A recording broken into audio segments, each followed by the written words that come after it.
take a little walk down into the underbelly of streaming, where hope is cheap, but it's all we have.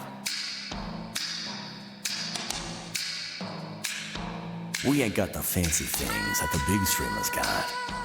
We just got ourselves, each other, and the loyal few who follow us.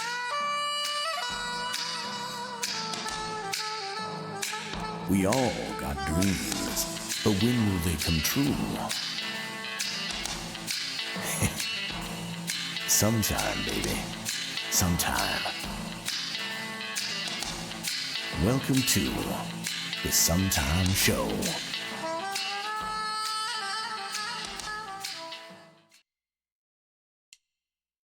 Everyone, and welcome to the Sometime Show. I am Zargrim Zanders. I am your host, and tonight we have with us in the studio DJ Atomica. Welcome on in, DJ. Thank you for joining us. Damn, this is a whole production I was in. A little bit. So anyway, DJ, why don't you introduce yourself to the chat, and we'll go from there. Hi, I'm an idiot. No, my name is DJ Atomica. I play video games. I stream.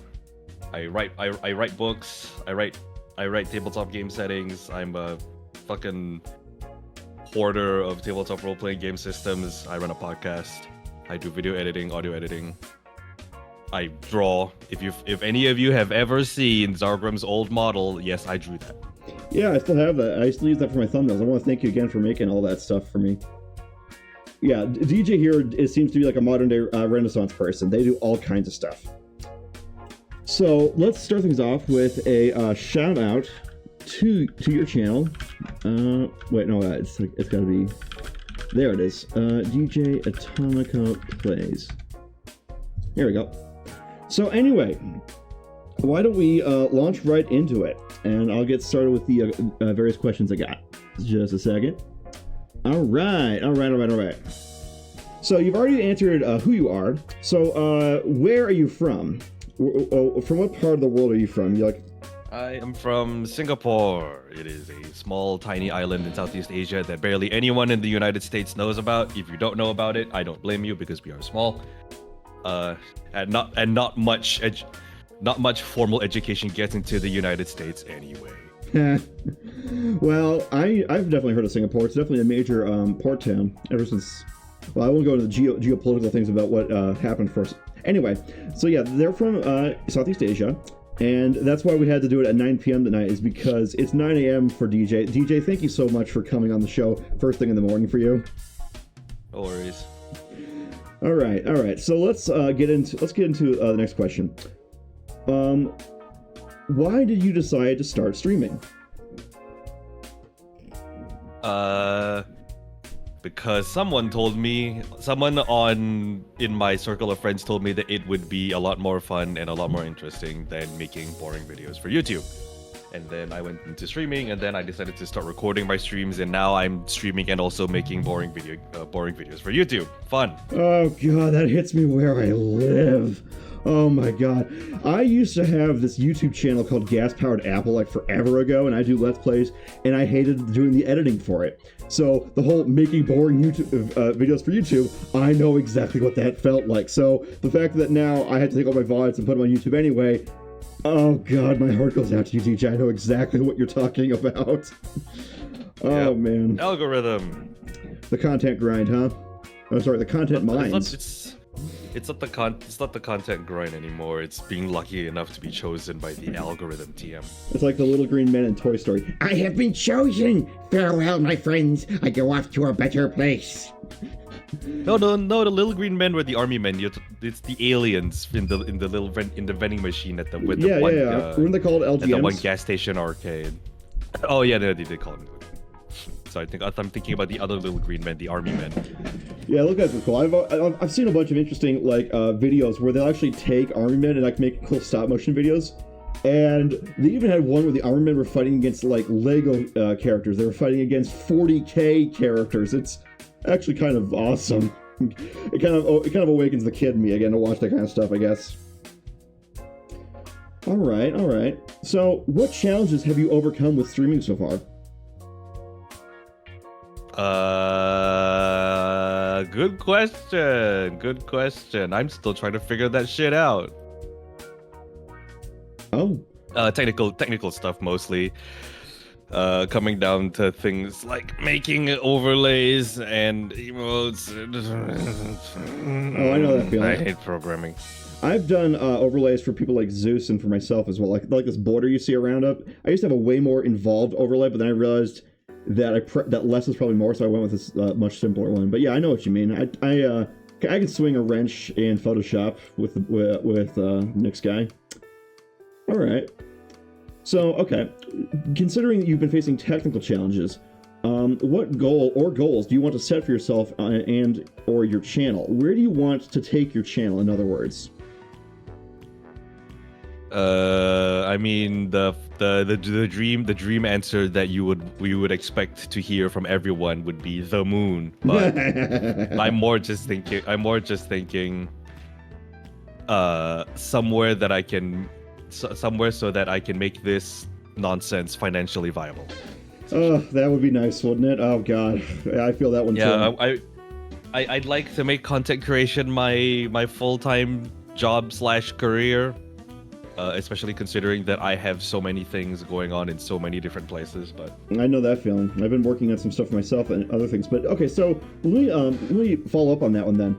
Of the many different ways of making content, which one's your favorite? Do you prefer drawing? Do you prefer streaming the most? If you had to like rank them, which one do you like the most?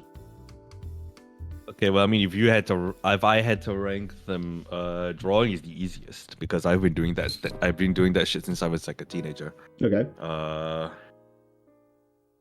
Video editing and audio editing, they are the same because a lot of it is the tedium of removing all the bits of the video / audio where you don't talk. Oh god. So it's all the same. It's all the same to me. I've been running my own show for like 3-4 years at this point. So. Yep, I know what it's like to have to go through the editing process. Believe me. Okay, so what would you say is your least favorite method of content creation? My least favorite method of content creation. What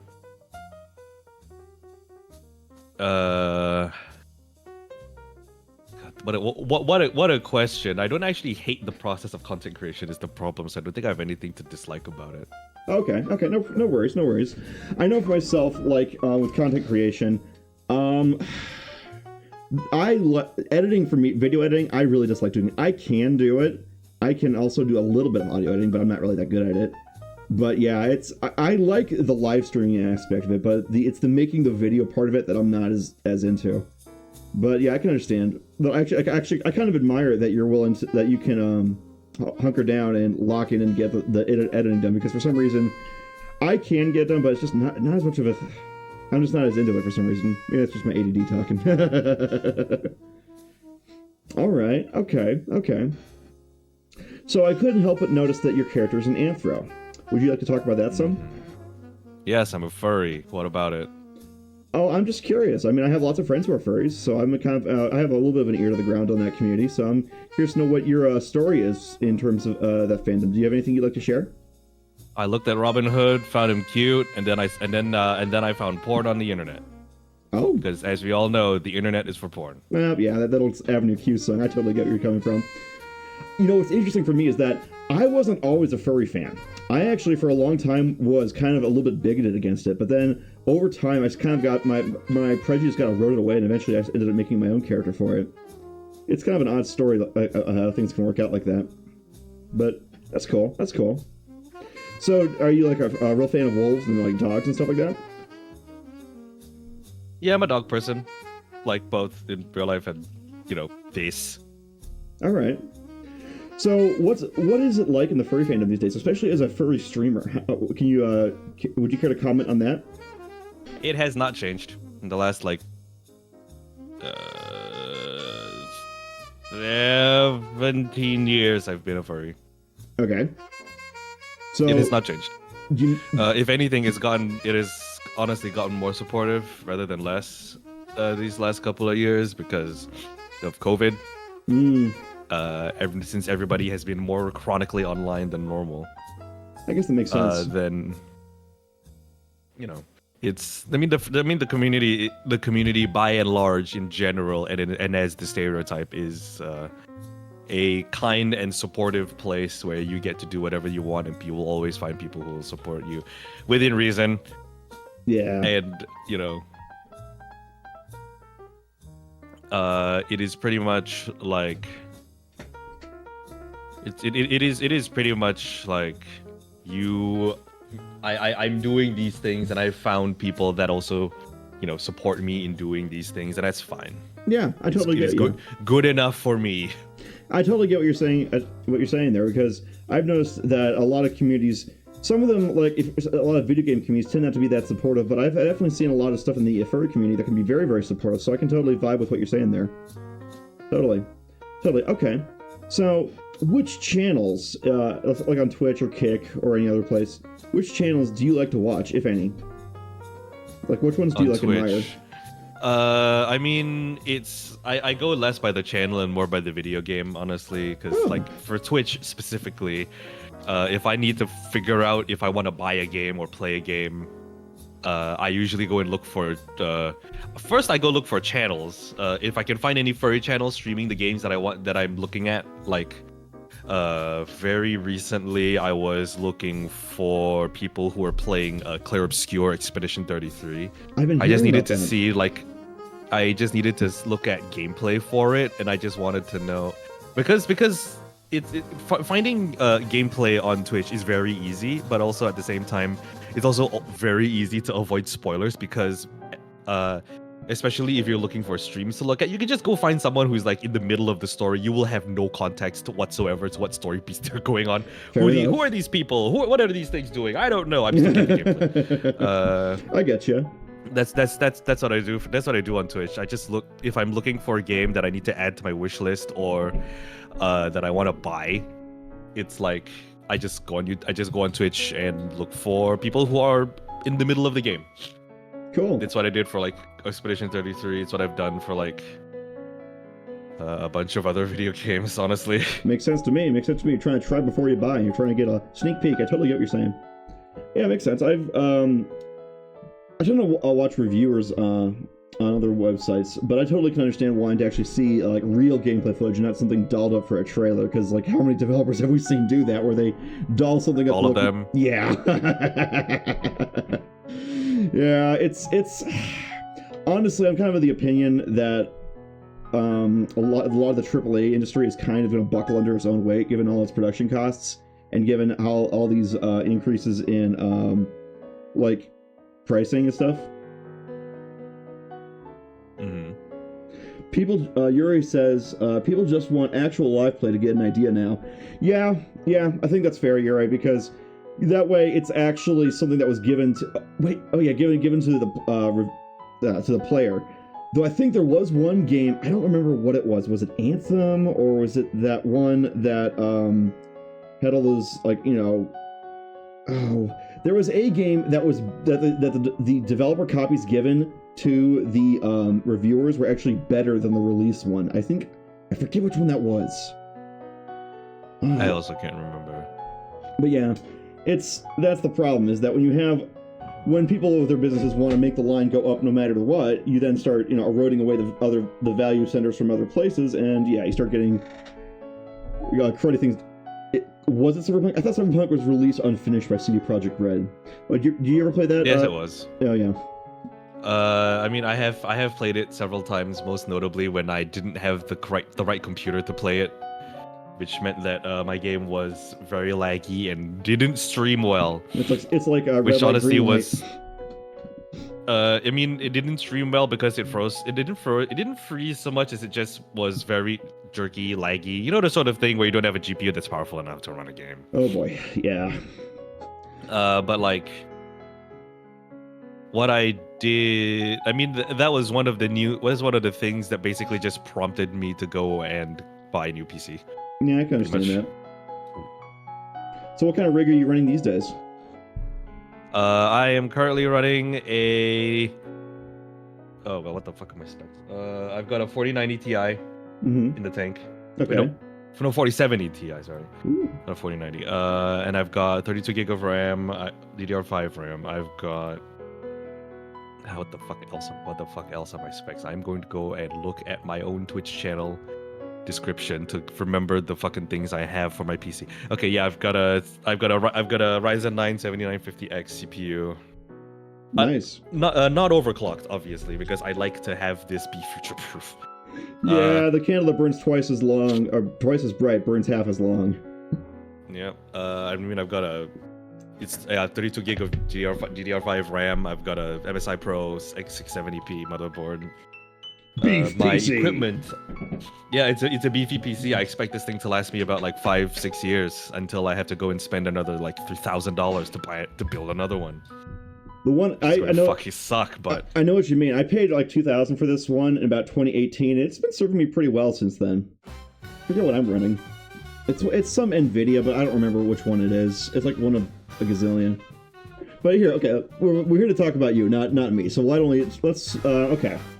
What would you say is your favorite game you've ever played, and what would you say is your least favorite?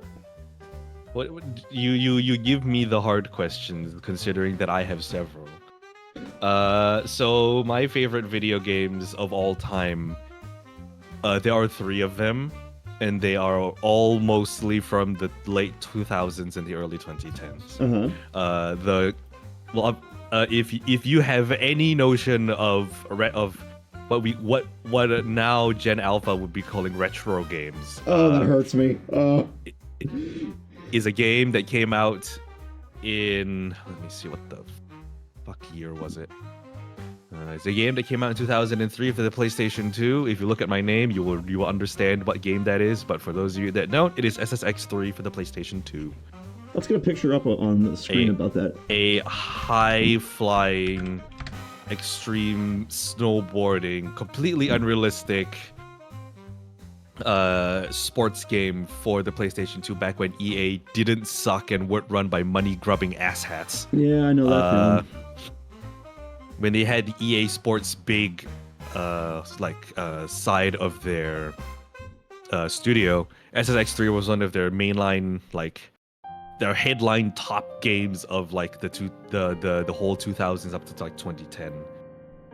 Then that was and I got started with that, and I just took DJ Atomica, the radio DJ from the video game. I took it as my name, and I never stopped. No one has ever stopped me, and I will continue using it until EA issues me a cease and desist. Also, the cover you have up on screen is the wrong one. That is SSX, the original one. SSX3 is the one I was playing. Okay, hang on. Let me go get that one. Yeah, that one is that cover you've put up is the port from the Dreamcast of the original SSX. All right, let's see here. This looks because that game series got started on the Dreamcast. It didn't do so well, and EA were like, and then they put out SSX Tricky for the PlayStation 1, I think, and then they started raking in the moolah. I was like, okay, yeah, no, this is viable. Honestly, given how the PlayStation 2, sorry. Given how money hungry a lot of developers are, you gotta wonder why they bother with video games and all, and why they don't just open a casino at this point. That would be my advice to them. No. That's modern game. That's modern game companies. I mean, like a literal casino. The current big ones. I mean, like a literal casino, as in they get completely out of video games and just. It's called Overwatch. Oh God, that's a burn, and it's not wrong either. They don't need to open a gambling den. They already have one. It's in their video games. Yeah. Oh, that's depressing. Yeah. Lately, video games are already a half casino, especially with their FIFA games.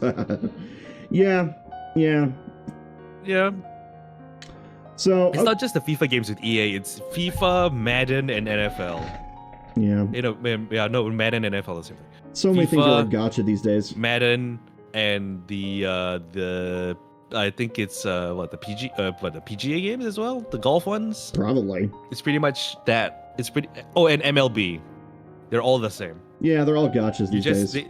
It's not that the fact that they're gachas, it's the fact that EA are banking on the stupidity of their audience to continue selling the same game with a fresh coat of paint for like 6, 7, 8 years in a row. And the worst part is it's working. Yeah. And it's still working because FIFA, Madden, PGA, and MLB games are the 4 things in their sports table that still earn them money, which is really fucking stupid considering that they have these people own Respawn, and he told Respawn to cancel their next fucking Titanfall game for no fucking reason, and they haven't done a follow-up to Titanfall 2 in 10 years. EA has a way of bankrupting its acquisitions. It bankrupted Origin Systems, it bankrupted BioWare, it bankrupted who else? Like it's a BioWare's not bankrupt.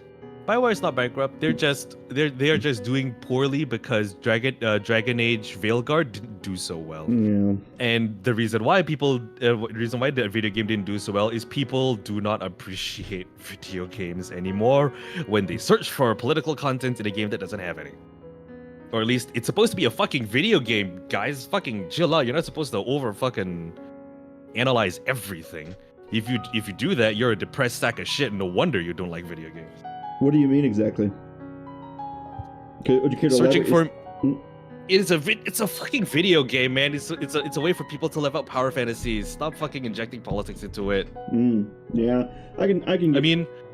I mean, okay, to be fair, I say stop injecting politics into it when most video games have some form of politics as part of their backstory and lore and stuff like that, but like people like to inject their own politics into these video games, and that's what I hate. They're using it as a soapbox, is what you're saying. Yes, because video games, it's not even fucking real. It's a fictional world with fictional characters. Despite them, they're going through real world struggles because that's how you empathize with video game characters, book characters, movie characters, TV show characters. It's the same shit. Like, yeah, it seems like there's definitely been a groundswell of people wanting to basically sermonize through creative works these days. And I think there's definitely been a lot of pushback from consumers because I think a lot of people don't really want to be preached to. Now, can a game or a movie or a show or whatever have a message? Okay, sure. I mean, I guess yeah, you can, but I guess it all comes down to the execution. If you make it really obvious and you beat people over the head with it, then they're going to get annoyed with you. But if you make something, subtle and tasteful and poignant, I can see why you could theoretically do it. But it seems that, the groundswell has been with people who, they don't want to be subtle. They don't want to be poignant. They want to make a splash. And they don't care what medium they do it in. In fact, they don't care about the medium at all. Because people in this day and age do not know what the word subtlety means. Yeah.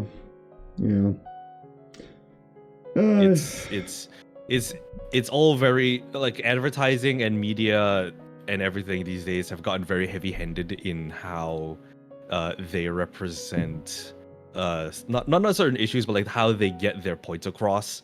It is becoming increasingly unsubtle. There's a flip side to this. There's with advertising. Have you ever heard of subliminal advertising? There is a it's illegal to do, but it's almost better for ads to be overt than covert, because if they were covert, they would be trying things like subliminal advertisement and all kinds of creepy mind games and stuff. I wouldn't go that far about the subliminal thing. It's if anything, it's becoming less subliminal lately. All right. Or you're saying they're losing their subtlety, because subliminal advertising refers to something kind of specific. But yeah, I see what you're saying. Is that basically they're losing their subtlety? Yeah. So okay.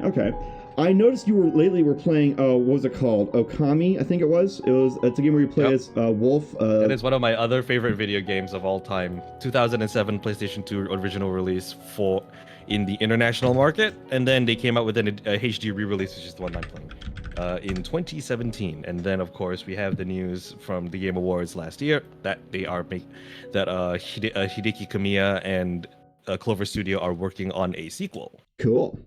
Okami Den does not count because Okami Den is sort of a spiritual spin-off for the 3DS, where you play a tiny little version of Okami called Chibi Tarasu or whatever. Oh, that sounds cute. I actually kind of a sucker for chibis. Like I don't know why I think they're adorable, and I kind of like chibis, but I guess I'm alone. They call it Okami Den because like the dash den part at the end of that name is supposed to signify that it's not really like it's not like canon to the whole sort of like Okami thing as a whole, even though it's part of like the whole game mythos. But like it's not a true Okami Den was not meant to be a true sequel. It's more like a spin-off / side game. So the Okami sequel that is actually actively being worked on by Hideki Kamiya like right now is in fact the actual True Blue sequel. So cool. So you like games like Okami, you like games like a snowboarding game and stuff like that, and you're saying, and you seem to be dissatisfied with contemporary gaming. You're not alone in that sentiment, by the way. What if you? The reason why I play so many indie games nowadays, right? It's garbage, right? Also, it's just expensive to keep buying the latest thing. It's easier. It's more thrifty to get something on sale as well. Yep. But if you were to make a game, what kind of game would you want to make? Oh, don't put this question on me. Okay. Point and... How many people... Okay, well, no, I can't make a point-and-click adventure game because all the people that like those kinds of games are either Sierra fans in their 50s or they're dead. I don't know about that. Dude, I play Myst games. I play point-and-click games. Excuse you. No, I don't mean point-and-click adventure. Point-and-click in the sense of you are in a first-person perspective solving puzzles in a first-person manner.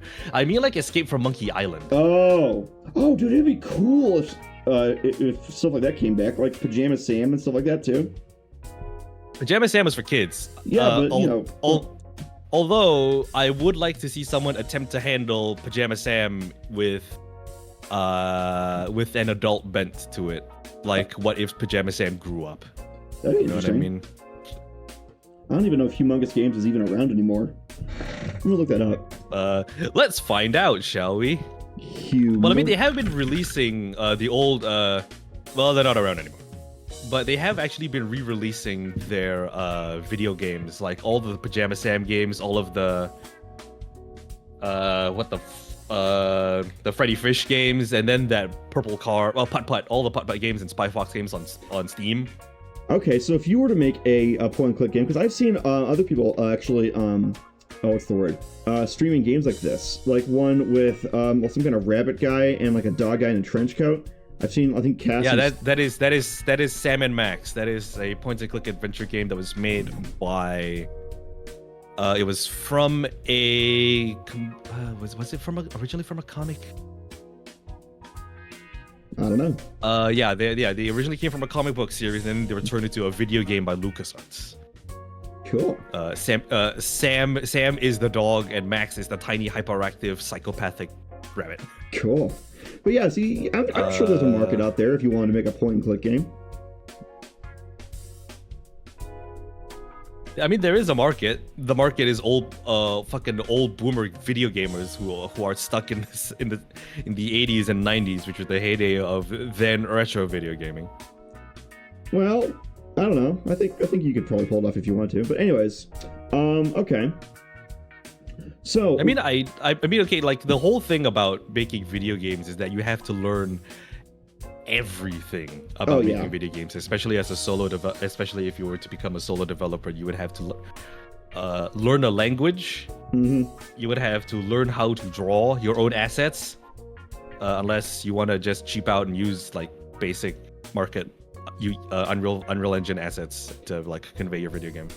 Which is not going to be my style. I was just curious to know, if you had creative control of something, what kind of thing would you like to make? Would you want to make like a science fiction game, like a fantasy game? I would like to make a murder mystery game in the same vein as like my the book that I already have written. Oh, which is also a murder mystery game. Oh, here, why don't you tell me the name of it? I'll put the image of the book on screen. It is not. It is. I can just send you. Do I even have the cover saved? I think I do. It is somewhere in my computer. The book is called Wolf in the Big City. Okay. It is not physically published by any sort of mainstream publisher, because it is currently self-published on a website for indie solo writers to publish their work. I don't think anybody else outside of my book clubs has read it. Just a second. I'm gonna just bounce the image off of you in Discord, save it, and then I can put it up here on here. Oh my god, you actually found it. Wait, hold on. Yeah, you did actually find it. What the fuck? Yeah, I'm pretty good with my Google Foo. I was just gonna log into Canva to get you the cover because that's why I made it. There it is. Boom. That's DJ Atomika's book, Wolf in the Big City, Howling at Passing Cars. Let's see, where is it available? It's available on a place called... It's available on both websites called Wattpad and Inkit. Inkit as an INKITT. All right. I'll post a link in the channel. And there we go. If any of you guys want, why don't you talk to us about what the story's about? The story is about a dude who is the son of an NYPD detective. He then becomes an NYPD detective himself, and then also finds out that he's a wolf. Oh, how does this is not some pokey teenage young teenage / young adult coming of age story. No, this guy's in his 30s. Okay. And he finds out that he is a wolf on the just as he is about to investigate probably one of the strangest murder cases he's ever been investigated. Ooh. So how is he a wolf? Is he like a werewolf, or is he like a wolf that was reincarnated? Descended from wolves. It's an urban fantasy sort of deal where, to blend in with human society, mythological creatures have developed the means to disguise themselves. It's like Pon-Poko. Whatever that is. It's a Miyazaki film about Tanuki, and they do the same thing. I mean, it's more like there is a webcomic I like to read called Skin Deep, which is about the same sort of deal. It is about mythological creatures who don't know they're mythological creatures until they get given a fancy pants magical amulet that dispels the human magic disguise they've had cast on them since birth.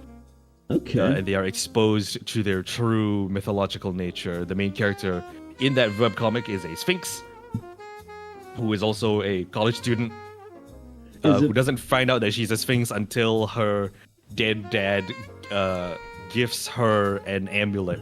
Is it called as a part of like an inheritance kit? Is it by Corey Bing? Yes. All right, let's put that image up on screen as well. It is a very good web comic. It is not a furry webcomic by any stretch of the imagination, but it is also very much furry coded because of how the artist draws a lot of like the half human, half mythological creature, like their forms of the main characters. Okay. It is, but also tackles the issues of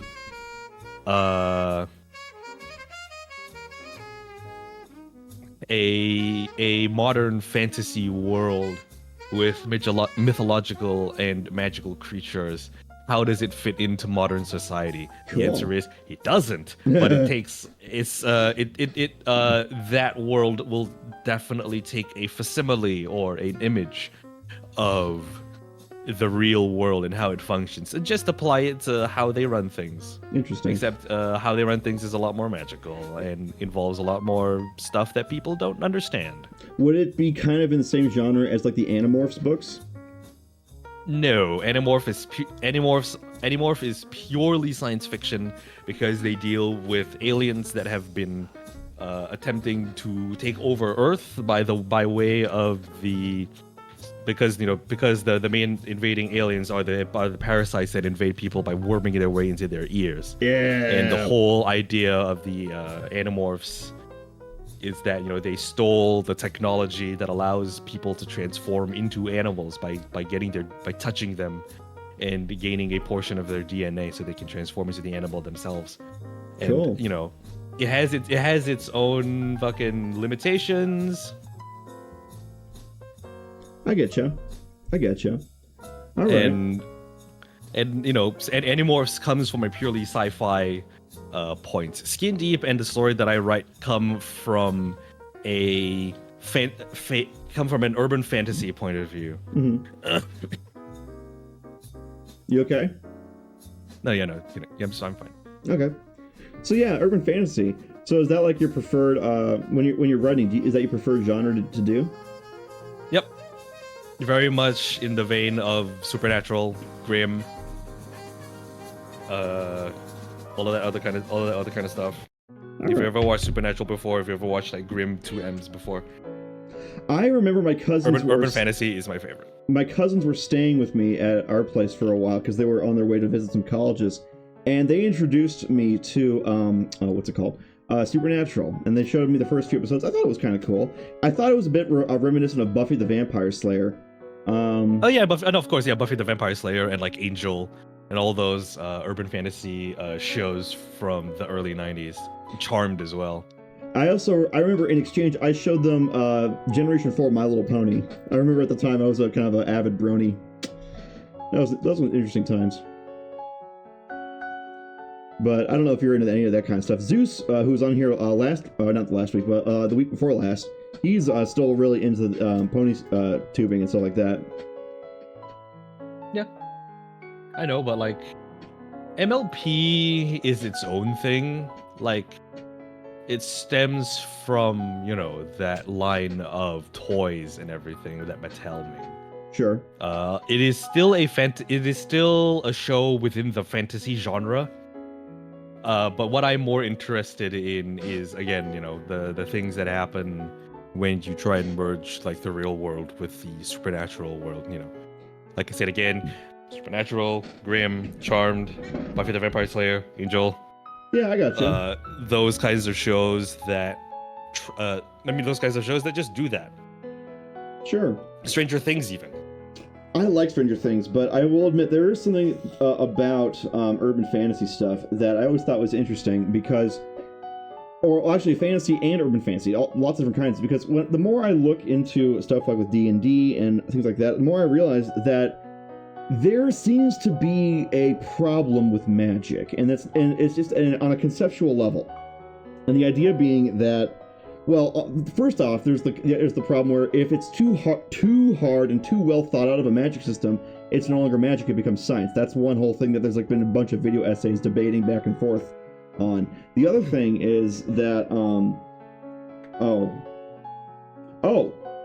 you gotta wonder. Hi, Tarth. Anyway, I forgot to turn on the Twitch integrated throwing simulator stuff. That's not on right now. Sorry, Tarth. But anyways, with magic, it seems to be that a lot of worlds would be kind of better off if they didn't have magic one way or the other. Not every world, obviously, but a lot of them. It seems like most of the time, magic is used in stories to fight someone who's abusing it. It seems like. So many stories are, you hero, wizard bad, go kill. Not everyone, but a lot of them. And you gotta wonder, well, what is the net, good that magic does to worlds? And is it a good thing that we don't exactly have what they call thaumaturgy in esoteric circles, in real life? Because can you imagine if how power skewed things would get with that? To which I would like to point out, fields in our modern day real world, like quantum physics and astrology, we are already learning things about our universe and things about. Do you mean astronomy? The world. Astronomy, astrology, same thing. No, but I know it's different. Shut up. But we are learning more things about our universe and our world that if you show them to people who do not understand these concepts, they might as well be magic.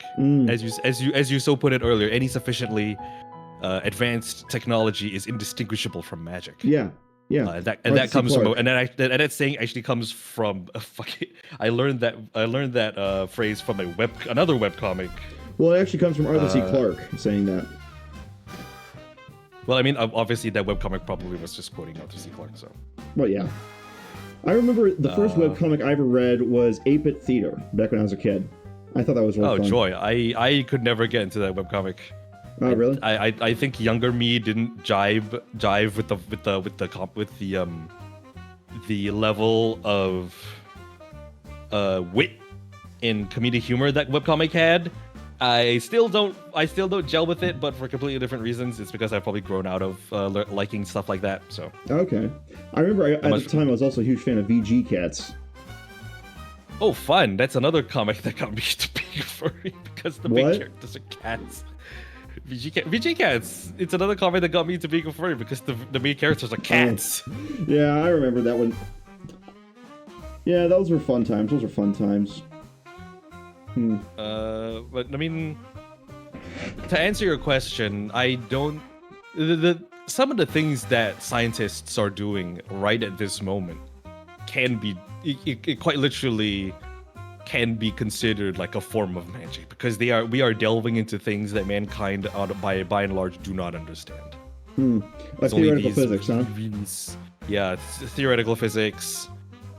Pretty much stuff that lies on the edge of our known universe that is pretty much the realm of only the people that are really smart that can handle that sort of thing. I'm not smart enough. You know, even though I dabble in writing that has magic and other things that people cannot understand, but it's a bit different because with magic, the thing about separating magic and really advanced science is that science has an explanation, magic doesn't, like you said earlier. In my experience, magic is magic whether or not there is an explaining the magic takes away the magic. The mystery behind it. Yeah, I actually went through an experience kind of like that. When I started this channel, I was going through a bit of an occult esoteric phase, and I was actually doing a lot of dabbling in a lot of this stuff just to investigate it. And the conclusion I ended up coming to after looking at all these different books and all these different things was that we used to have a segment on here called Zargrim's Moment of Magic where I'd read from these grimoires and stuff. And what I noticed was how it's almost like custom religion, because in meat space magic, there's thaumaturgy and theurgy. Thaumaturgy is the stuff like shooting lightning bolts from your fingers, bringing people back from the dead, summoning a meteor. Whereas theurgy is more psychological. It's more about interacting with how to put this. Instead of actually trying to do like what people would call magic in like D&D, you're trying to do stuff that has to do more with like personal enrichment. And I admit that it seemed almost like when I was dabbling in the occult community in the esoterica, that it was almost like talking to a bunch of game modders, because the way that they talk to each other and the way that they would discuss how things work, what doesn't work, what works for them, what doesn't work, it had the same vibes as people like modifying a very deep game like, I don't know, Oblivion, Skyrim, where everyone's sharing all these weird, wacky things they do and sometimes see, but everyone's got their own, stack of mods that they load in a certain order and everything. And of course there's like flavors for everything. But I thought that was a very interesting approach when I started discovering about how people used it to they use the concept of magic to approach a sense of deeper meaning.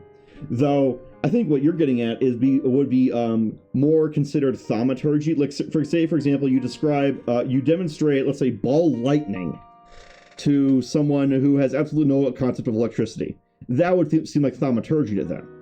But so I think it's interesting how you as a writer are writing magic and stuff like that, or experience or enjoy magic when it's like in thaumaturgical form. And I can't say I blame you for that because it's very cool and everything. I just think it's interesting how that gets focused on so much, but no one ever talks about the theurgy part of it, the way of like the self-enrichment, the deeper meaning, that sort of thing. I don't know. That's what wizards are in D&D. What? That's what wizards are in D&D. Well, there's how it's written. Wizards are the ones that don't have magical sugar daddies to get their spells. They learn. Yeah, but I mean, they read books, they learn, and that in a way is But it's more intellectual than philosophical for them. You could say that people being a wizard, it's not just intellect. It's not just intellectual. It wouldn't be just understanding how the spells work at that point. it would be knowing that is knowing how a person has the aptitude to cast that kinds of spells. And it is very much like, if you're not in the right headspace, you won't be able to cast a spell correctly. It might lose efficacy. It might just cast wrong. Sure. In a way, magic is very much a thing of the mind as it is a thing of the body. Sure. And I could talk about some of the lore in D&D about how wizards are supposed to, like, do all that stuff, but I'm curious to know, because we're here to talk about you and stuff, when you're writing stories or when you're experiencing stories, do you prefer soft magic systems or hard magic systems?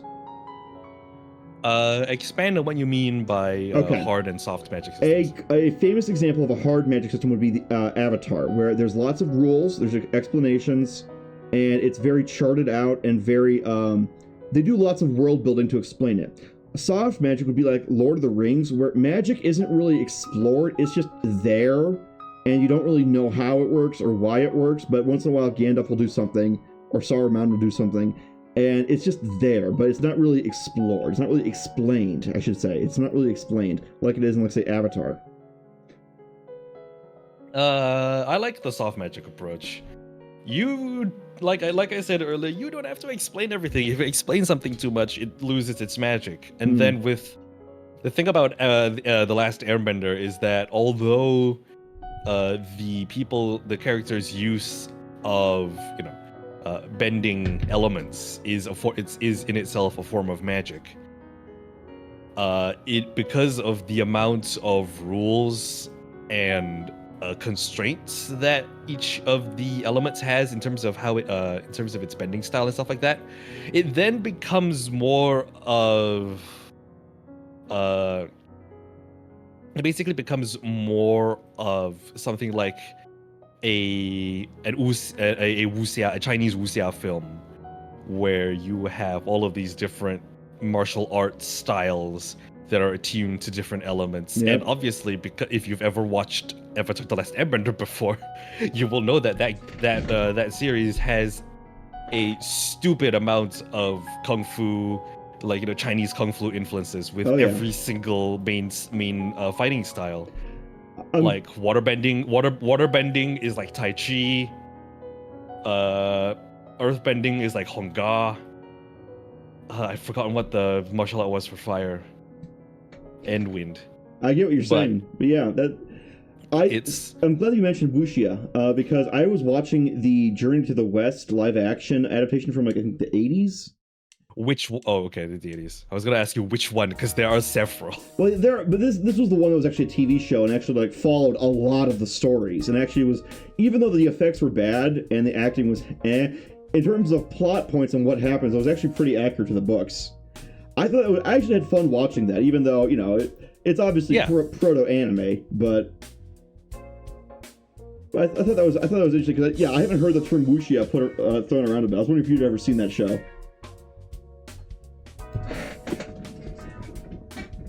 It's you lagged for a bit there, so I didn't hear. So everything of what you said in the last 2 seconds came at me in a burst. Oh, crud! Sorry, I was wondering. If It's a connection. It's a connection thing. It's not a tech thing. Don't worry about it. It's an internet thing. It's purely an internet thing. Okie dokie.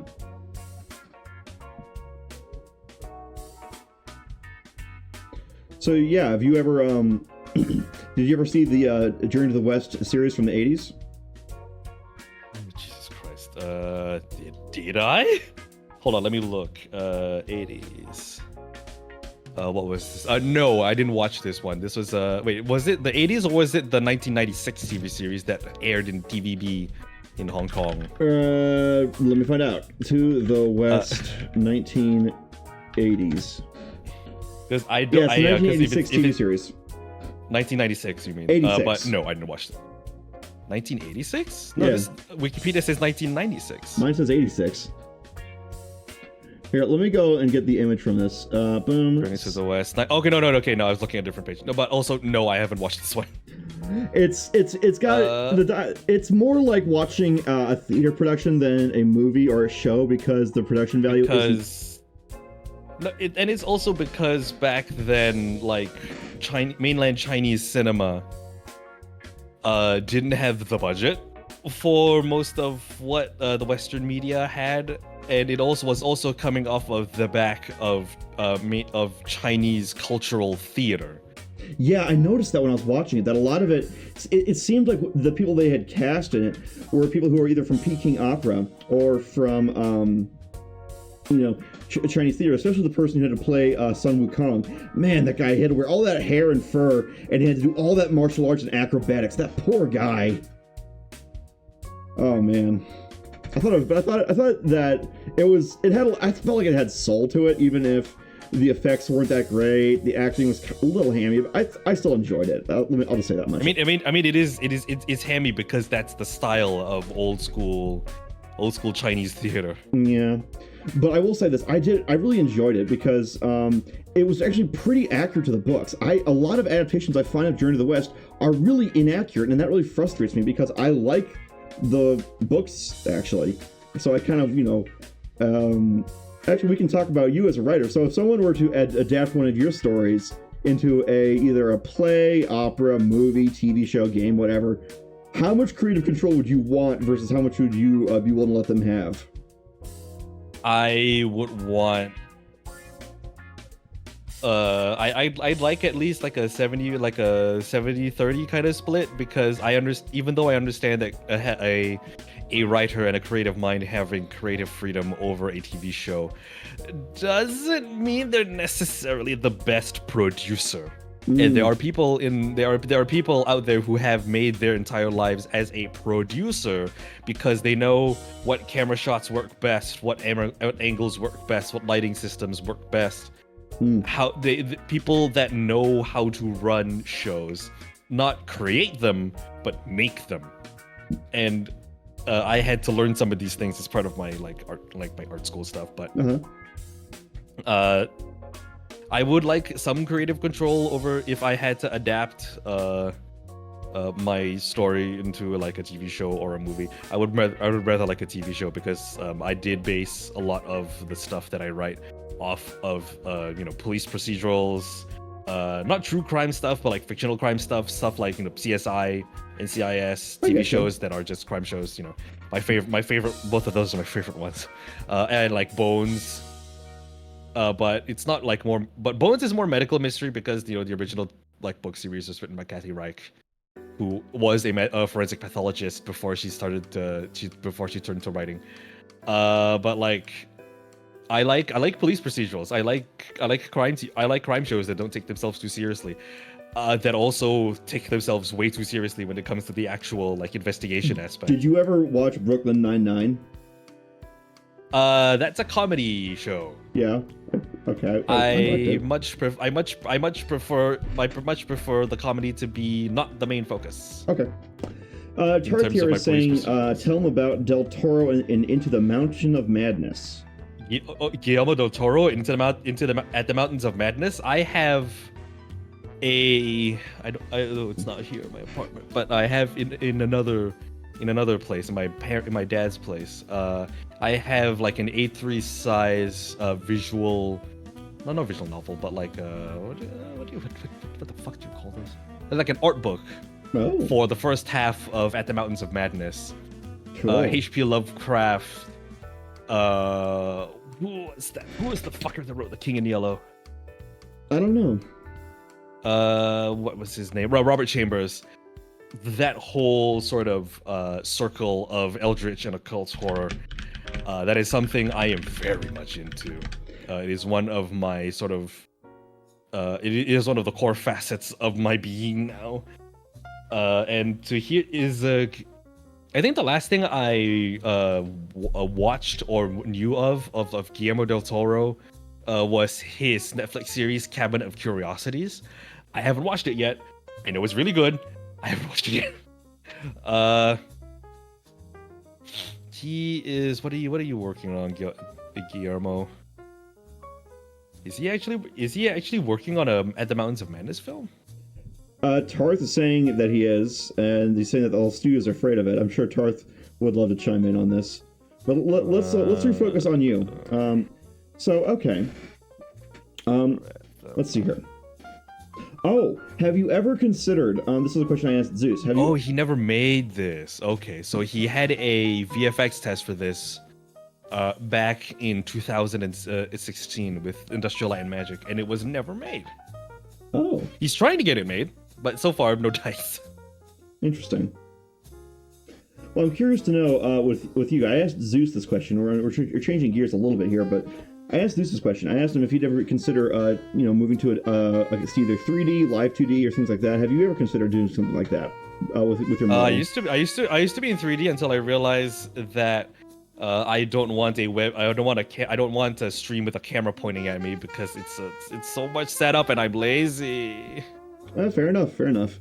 I have to admit. So I use png-tubers, and png-tubers to me it's like way easier. Plus the way that I have my png-tuber set up, it's so modular that I could just draw costumes for it whenever the fuck I want. Yeah, I can understand. Tarts says that the studios are afraid of it because he wants to do it with practical effects. Good, they should be fucking scared. Anyone that knows how to do practical effects, good on them. Like Guillermo. People that try to resort to CGI to make the horror stuff, no fucking thanks. Oh, I'm reminded of that. With exceptions. I'm reminded of the prequel to John Carpenter's The Thing. How originally they were going to make with practical effects, and then some idiot decided, no, you're going to just do it all CGI, and it looks terrible. Yeah. Though, I had plans this year to do something for Halloween. I don't really 2011. I don't play much in the way of horror games, but I was interested in playing Amnesia this October. I don't know. Do you have any horror games that you could suggest? Amnesia, obviously, because that is one of the few horror-based video games that I have willingly quit out of and probably won't return to for a long time yet. Okay. It scares the shit out of me for good reason, because it and very few other horror video games do horror the way that I like it, which is atmosphere as opposed to jump scares.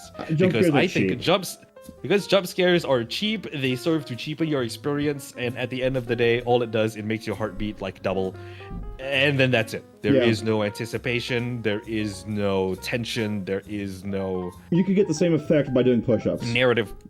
There is no narrative purpose to a jump scare other than to relieve tension. I'll tell you what, the scariest the best part of horror media is the tension. When you know how to build an effective tension, then let it out in an effective way, that is how you do horror. And in video games specifically, Amnesia does that very well by first building an atmosphere for you in this strange abandoned castle.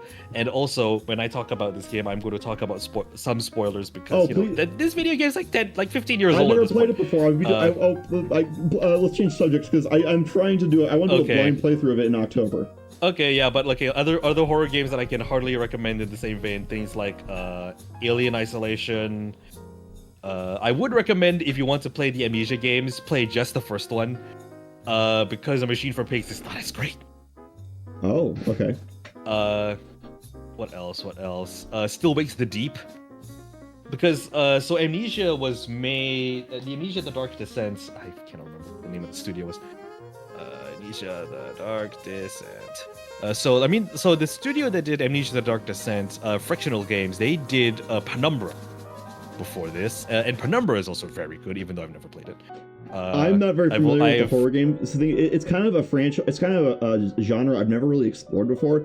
I don't know. I never really... Missing out. I have to admit, when I watched It Came from Outer Space, I was a little dismayed. I thought it would be a lot scarier. Like, I feel like I can watch Dead Meat and actually enjoy a lot of their videos and stuff, but for some reason, horror just doesn't hit me as hard as it does other people. Granted, there's jump scares. That's always going to hit me because, that's just human reaction. But I don't know. It just... I'm the kind of person who I could watch a surgery of a spinal fusion where someone's actually, they're bolting someone's vertebrae next to a Harrington rod to treat scoliosis. I can just watch that while eating my dinner. No problem. So gore doesn't really affect me. No, horror movies are not about the gore. Like I said earlier, they're about the atmosphere. Right. You can include gore as a part of it, which is why I need to go and watch, what was that one? Event Horizon, also by Would it be the John. would it be the abridged one that was in theaters, or the unabridged one? The unabridged one. Okay. Because Event Horizon was one of the few horror films that, despite its commercial failure, inspired so many things in the future. I mean, like, you look at Event Horizon, take Event Horizon in one hand, and in your other hand, you look at Dead Space. Yeah. And also, Event Horizon is a movie that knows how to blend its brand of horror with the shocking visuals of gore and like the human body being not used for its not intended purpose. Body horror. Body horror stuff like that. The Event Horizon was one of those kinds of movies. Same thing with The Thing.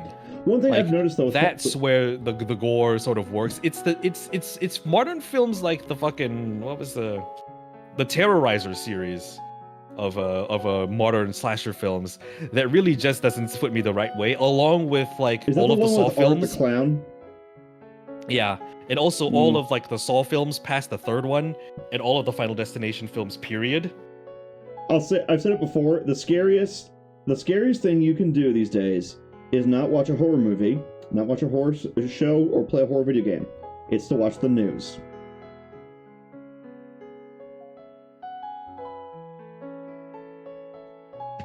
Because that fills me with way more dread and fear and terror than anything I ever see in a fictional thing, because I know it's fictional, so I don't know, just... I mean, okay, so if you want to watch a good horror movie that isn't, like, really based around all the gore, you can try...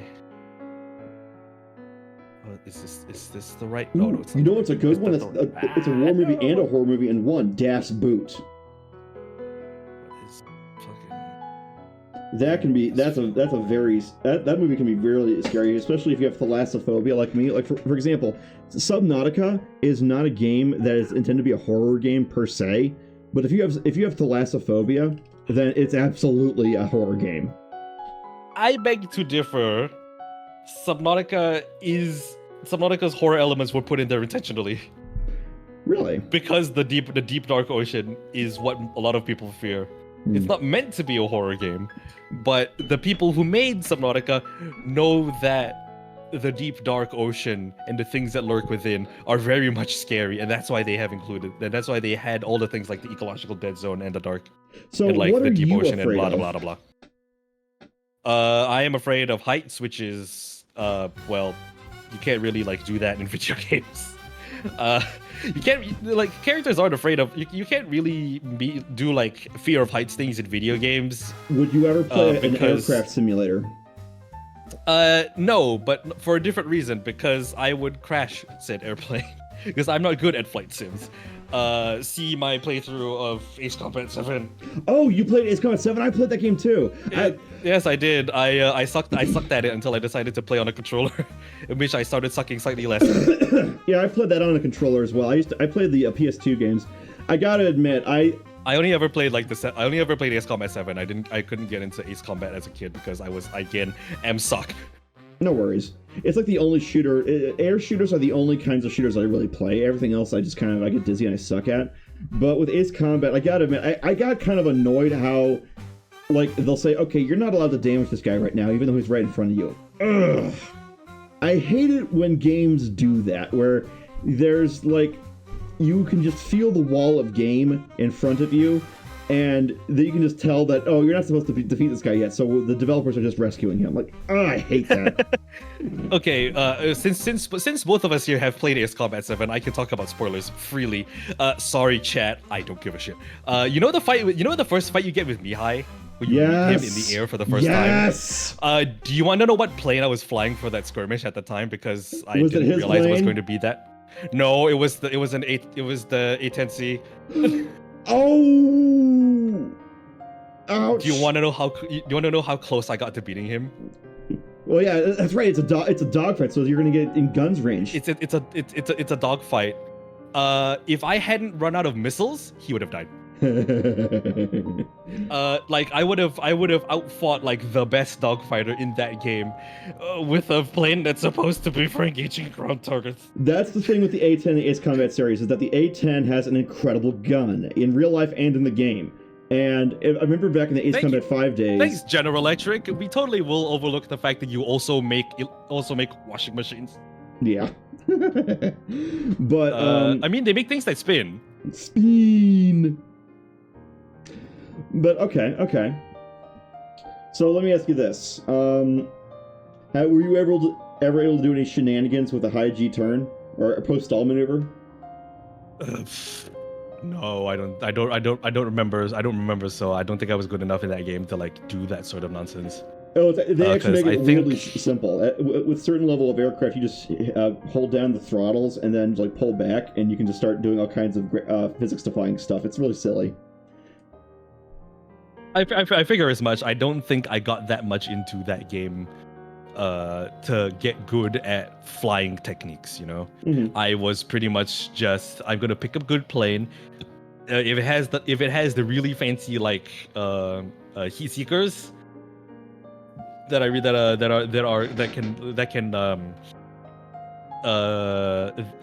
have fucking words. If the planes have the good heat seekers with like with lots and lots and lots of them, so that I can overpower people's flares. Sure, cool, fine.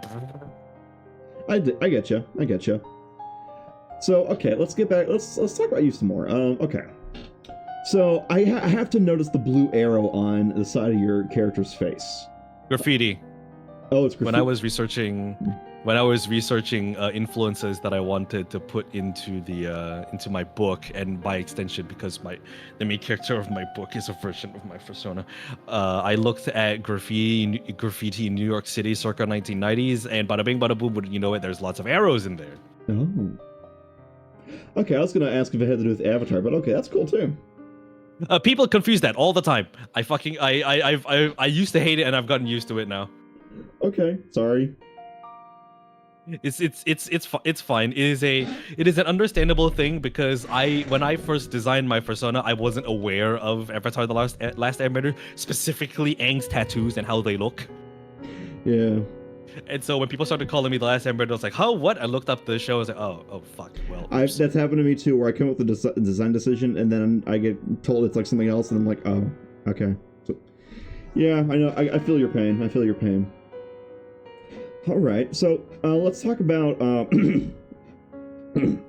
So what's next for you? Like, we're talking about goals. You want to make this financially viable, but like in the short term, what are you planning to do next with your channel? I don't fucking know. Yes. Everybody asks me this question. I do not have a concrete answer other than keep on keeping on. Okay. All right. Hey. Any integer's worth of progress is progress, even if it's negative, because it means you wouldn't have run into those problems unless you had actually been working on it.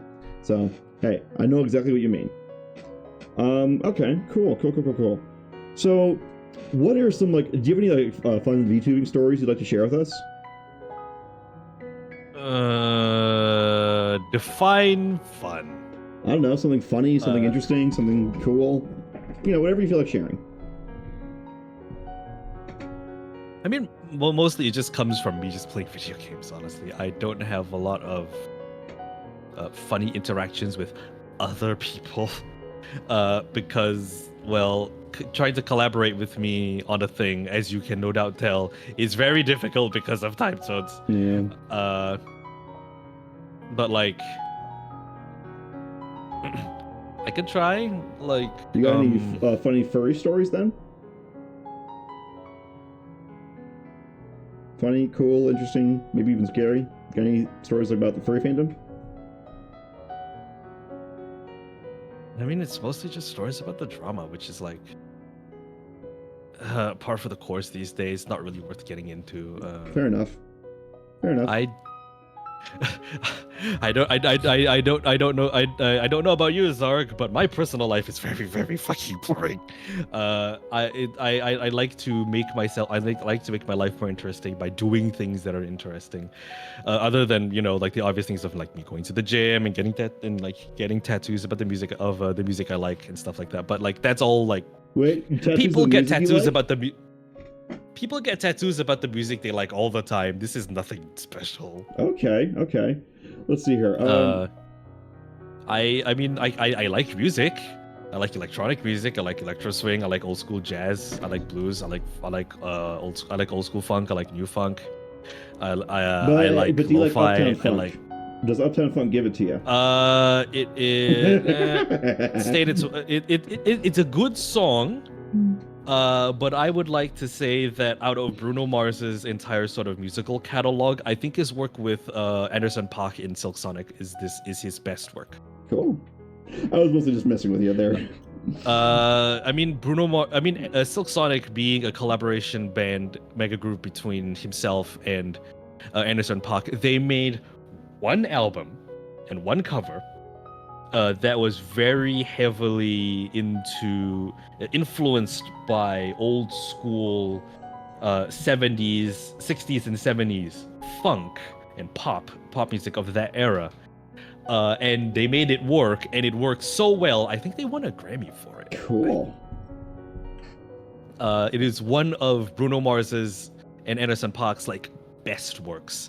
And if you haven't listened to An Evening with Silk Sonic by Silk Sonic, go do it. It is an amazing album. It's one of the few albums in all of existence, well, at least in all of my musical like library, that I have listened to from start to finish and loved every single song. Okay, let's get the image of that on screen.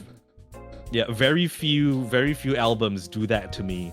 And the albums that do and also make me have an emotional connection with the music are the ones that I'm going to get tattooed on my body. Cool. I remember a song that really touched me was one by Rush called Limelight. When I was a kid in about middle school, I was in a dark place because I was starting to basically question what is the purpose of actually endeavoring to be a part of a society that basically cares nothing for all of its constituents, and furthermore, what is the logical purpose of pursuing life, and if there is no logical purpose for existing in the first place. I was getting very nihilistic and very existentialist at that age, and I only found out later that I had undiagnosed depression, and I basically was coming to the conclusion at the time that there was no point in staying alive, there was no point in choosing to be alive, and that it was illogical to do so, and therefore unnecessary to do so. Oh, hey, Zeus is here. But, hey, Zeus, welcome in. But my mom shared with me a story called... How's Atlanta, Zeus? I'm guessing fun, but also noisy and crowded, which are the other two things that I don't like about conventions. Yeah, he's doing great. He's doing great. DJs and I were just talking about music and what it can mean to us. I was just talking about how when I was a kid, especially in 6th grade, I was really depressed. And I was really getting nihilistic about what is the point of actually trying or doing anything with my life. And that was when I discovered Rush, and something about the lyrics. Remind me again how old you have to be at 6th grade, because remember, I'm not American. I don't understand the American. I was like, let's see here, 9 in 4th grade, 10 5th grade, 11 and 11. Yeah, I was about 11. Anyway, I really felt like that. There was no logical purpose to exist. Therefore, why should I pursue this? And there was a song whose lyrics really kind of touched me. It was Rush's Limelight. It goes, "Those who wish to be must put aside the alienation, get on with the fascination, the real underlying theme."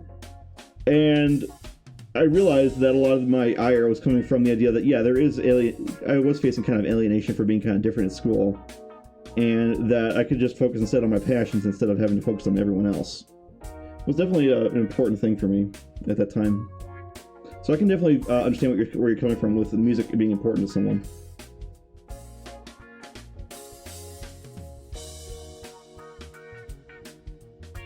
Hello?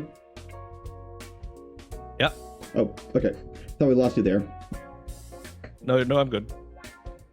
Oh, Brown Wolf says he likes Silk Sonic music. Silk Sonic is chef's kiss. It is a taste of the 70s in the modern day, and it is great. Cool. I mean, they also did a cover of what was the old song? You know, no, not this Love Train, Love's Train. There you go. Yeah, it was an old funk song from the 1980s. They covered it. Oh my god, it did so good. Yeah, Silk Sonic's great. You ever watch Key and Peele? They did this great parody of some 70s soul music where you can't really understand what the guys are saying, and it turns out that neither of the singers understand what they're singing about, and it was just, oh my god, it was so funny because there are songs like that where you just cannot understand the lyrics. And I've heard someone say that they mixed that song into a playlist that they played at a party full of people who would like, so that, you know, that song would blend in, and no one batted an eye at the strange lyrics. It was so great. Oh, okay, I got another question. Yeah. Go ahead. Yeah, sorry. Okay. What would you say, have you ever had any kind of mysterious experiences? Like, say, I don't know, something unexplained that to this day you still don't know what caused it. This could be anything. Oh, joy. You want me to talk about the esoteric and the occult, the things that I like the most. Well, he says as he looks back at his shelf of like 13 tarot decks. Oh, I have a tarot deck. I think I have like a dozen of them, and I've got more coming. Oh, would you mind doing a reading of me? You want me to do a reading for you, like right now? Yeah, fuck yeah, let's do this. Okay, hold on a second. I need to go and find a deck for you. All right. I'll take the SpongeBob deck. Actually, you know what? I'll just use the deck that I have, the most recent one that I have. All right. Yuri says they got 4 decks themselves. All right. So here's what I'm going to do. As you call out individual cards, I am going to put them on the overlay. Okay, so I don't have a camera for this, unfortunately, but you can look for this. This is a deck by the artist Joshua Urban Davis. This is a tarot deck called the Deleted World Tarot. Ooh. I backed this on Kickstarter a while back, and I am actually the 93rd. I own the 93rd copy of the 2000 printings. Cool. Of this tarot deck. Nice. It is a tarot deck around the world, based around the digital world, and how it is being integrated into our modern day life. Nice. I think there's a school of esoterica that actually is into like stuff like that. It is pretty much a deck based around things that you wouldn't necessarily consider to be like modern, like traditional tarot. Okay. You will have to give me a moment because I also need to like cut the deck. So like the basic way, for those, this is a little like tarot tutorial. For those of you that want to know how to like read these cards, or like want to get into this stuff for the very first time, is that the way you do a tarot reading is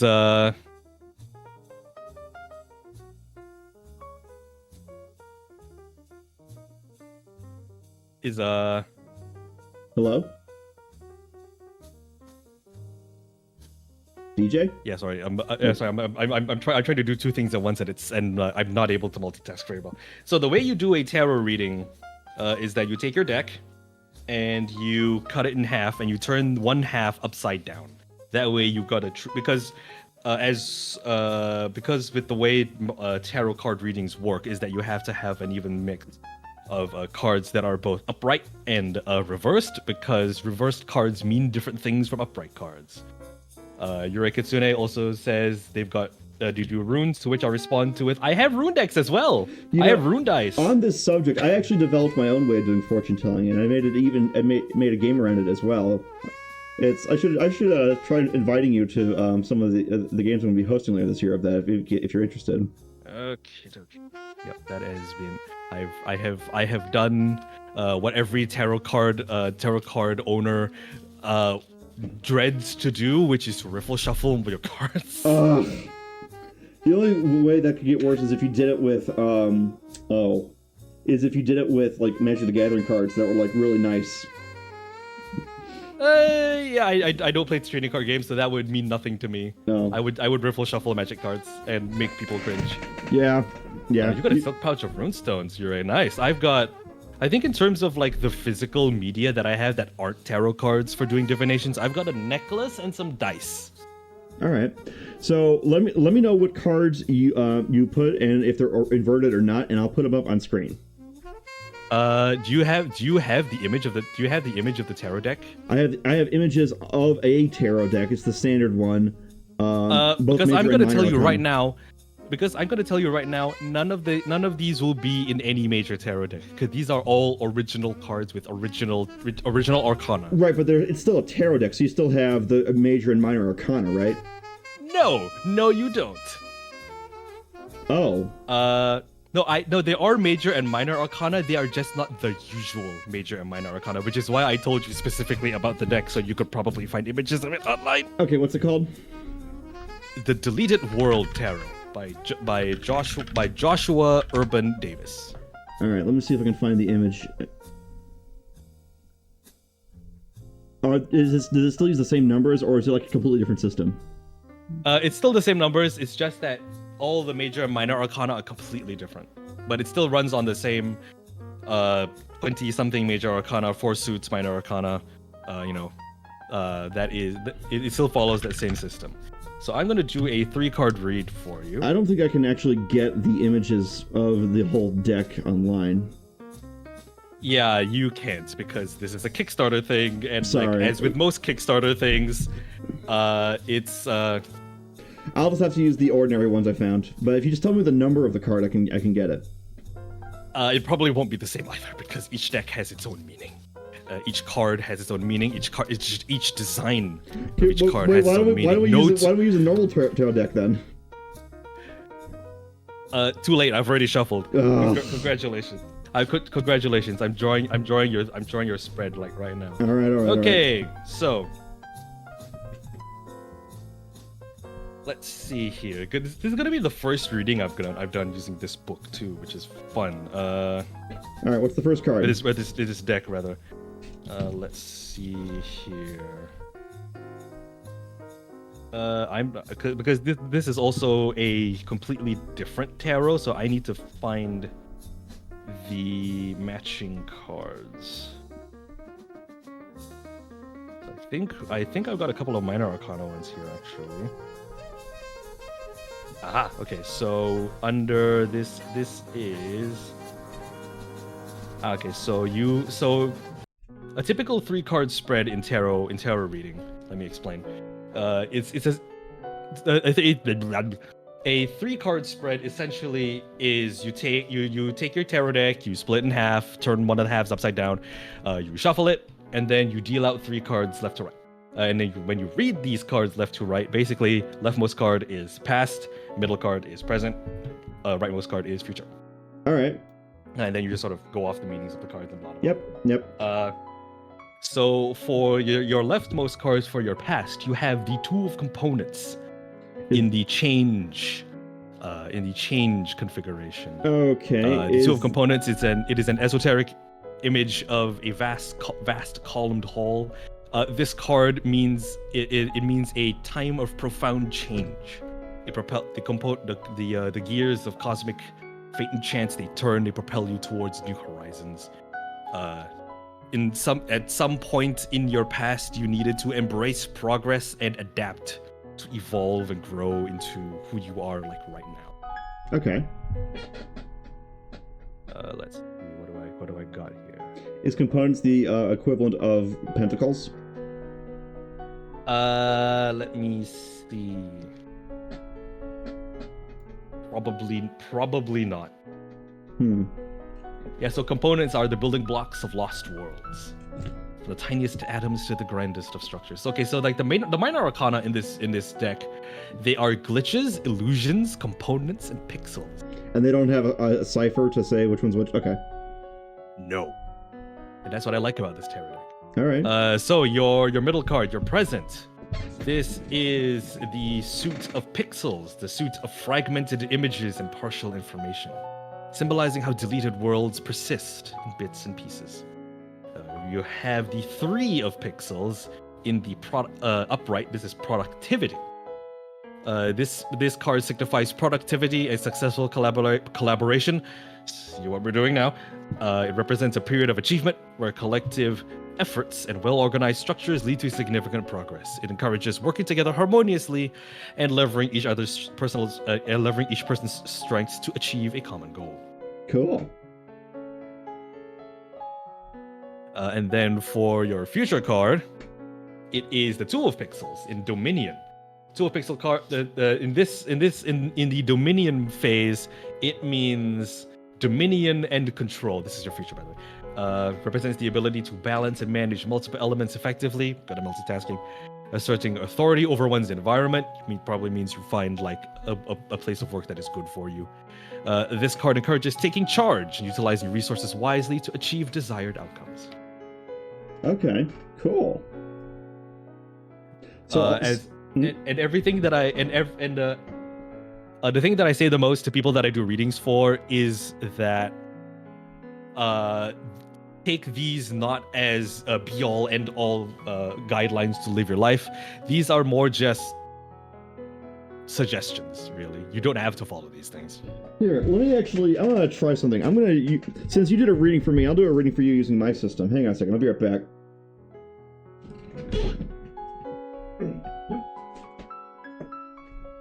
Alright, so this isn't tarot. This is the thing I made that I'll be announcing later, but let's see what we get when we do yours. So while I'm getting this set up, could you put all together what the reading is saying that you did for me? Oh, Jesus Christ. I have to get the cards back. Okay, there they are. As in, do you want me to post them? Do you want me to put them out for you and write them out for you in a text? Or if you can sum up in your head basically what it means, in all together is what I'm trying to say. Okay. So altogether, I feel like this spread of cards, which I'm actually going to take a picture of for you right now, send it to you on our Discord chat. I mean, it is a general guideline for how to live your life. In your past, you had to adapt to a lot of things. You had to in order to overcome them, which speaks to me about the brief tidbit you told me about your depression, and how you had to adapt yourself to that I don't know by way of what. It could be therapy, it could be medication. I don't fucking know. It's your life. In the middle, your present is a time of collaboration, working with other people. See what we're doing right fucking now.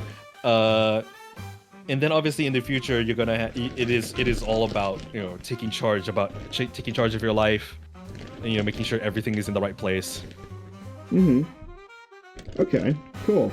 So the way that my system that I'm going to do for reading for you works is that there's a bunch of hexagons, and they got different symbols and meanings on them, and based on the colors on the edges and stuff like that, and the symbols on the corners, you can draw connections about how they're associated with each other. So, all right, I'm going to take a picture and I'm going to put it up on screen. I'll just send you the picture of the card spread that I took for you. Alright. The other reason why I like to collect tarot decks is because fancy schmancy art. As an artist, I like the fancy schmancy art. Yeah, that's fun too. It's very simple, dumb reason, but I like the art. You can post this picture up on screen if you want. Here, I'm going to take a picture with my phone, and I'll put just a second. There we go. That's sent. Just a second. Those are the 3 cards that I drew for my deck to do that reading for you. I love this fucking deck. This deck, the card art for this deck is so good. It is very, very good. I love it. Although I think I might just reshuffle this again. All right, I don't know if it. Let me send it over to you. Okay, my phone is moving really slowly today. Yeah, it's just chugging along real slowly. Discord mobile's like that. Don't worry. Strange. Well, anyway. Oh, yeah, it's still not loading. Anyway, So what I'm reading here with what I got with my system is we have the tile of, let's see if there's any major or minor connections. I'm not seeing any major connections, but I'm seeing minor ones. Okay. So when it comes to there's this tile of minor, and it has a minor time connection to the concept of warm soul. All right, what that means is warm soul is things that you are spiritually or philosophically or whatever attracted to. So there's something that, in terms of time, you are minorly you have a minor attraction to, that are on a spiritual level. But there's a chaos connection between it and the concept of faith. So it's almost like you're attracted to something, but in a sense, it's kind of messing with your concepts of faith. It's introducing chaos. There is a space connection in terms of three-dimensional space, or where we exist within the volume of the universe, as it were. Between that and secondary soul, that means that secondary soul are things that you're spiritually unconscious about, which means there's a certain place that you are unconscious, that is connected to your faith, that you're unconsciously connected to. And you seem to have a bit of a chaotic attraction to it, but it's minor, but it might be introducing discord into what's going on. However, this secondary connection, or the unconscious concerns of your soul, seem to have a good connection to the idea of success. So all these are minor connections. It's true. This is rare that you don't get any major connections with this system. This is odd. But anyway, and so because there would be something good with an unconscious concern with your soul, it implies that somehow it'll be connected to your faith. Meanwhile, let's see, is there any other connections? Not seeing any. Oh, there's a order one with your unconscious concerns. So I guess the way you can read this is that the conscious attraction of your soul to your faith is a minor one, but it has to do, it's introducing some chaos in terms of maybe a sense of confusion or uncertainty, or even a crisis.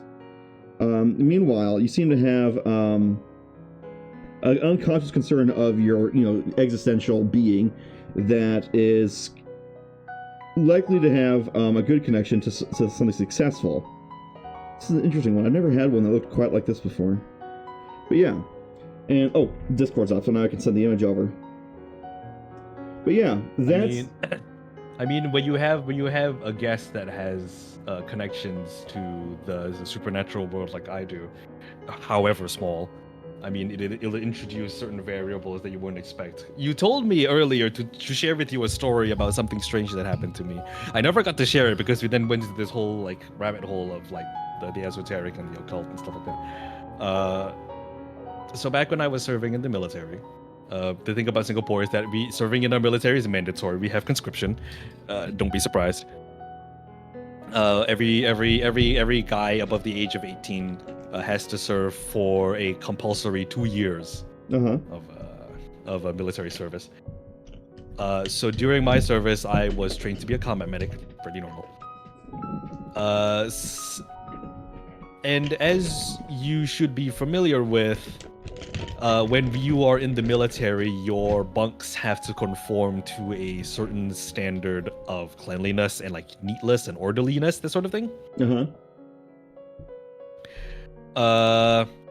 And so if our platoon sergeants come on by and inspect our bunks, and there happens to be a hair or something on your bed, they'll make you do push-ups and stuff like that. Very normal stuff, very typical normal stuff. It goes from being normal to being abnormal when the same long brown strand of hair shows up on your bed sheets 3 weeks on your bed sheets 3 weeks in a row. That's odd. Yeah, it's odd, sure. And there was a story that our bunks were possessed, or rather haunted, by a woman. Oh. I was like, okay, that's fine. That's pretty cool.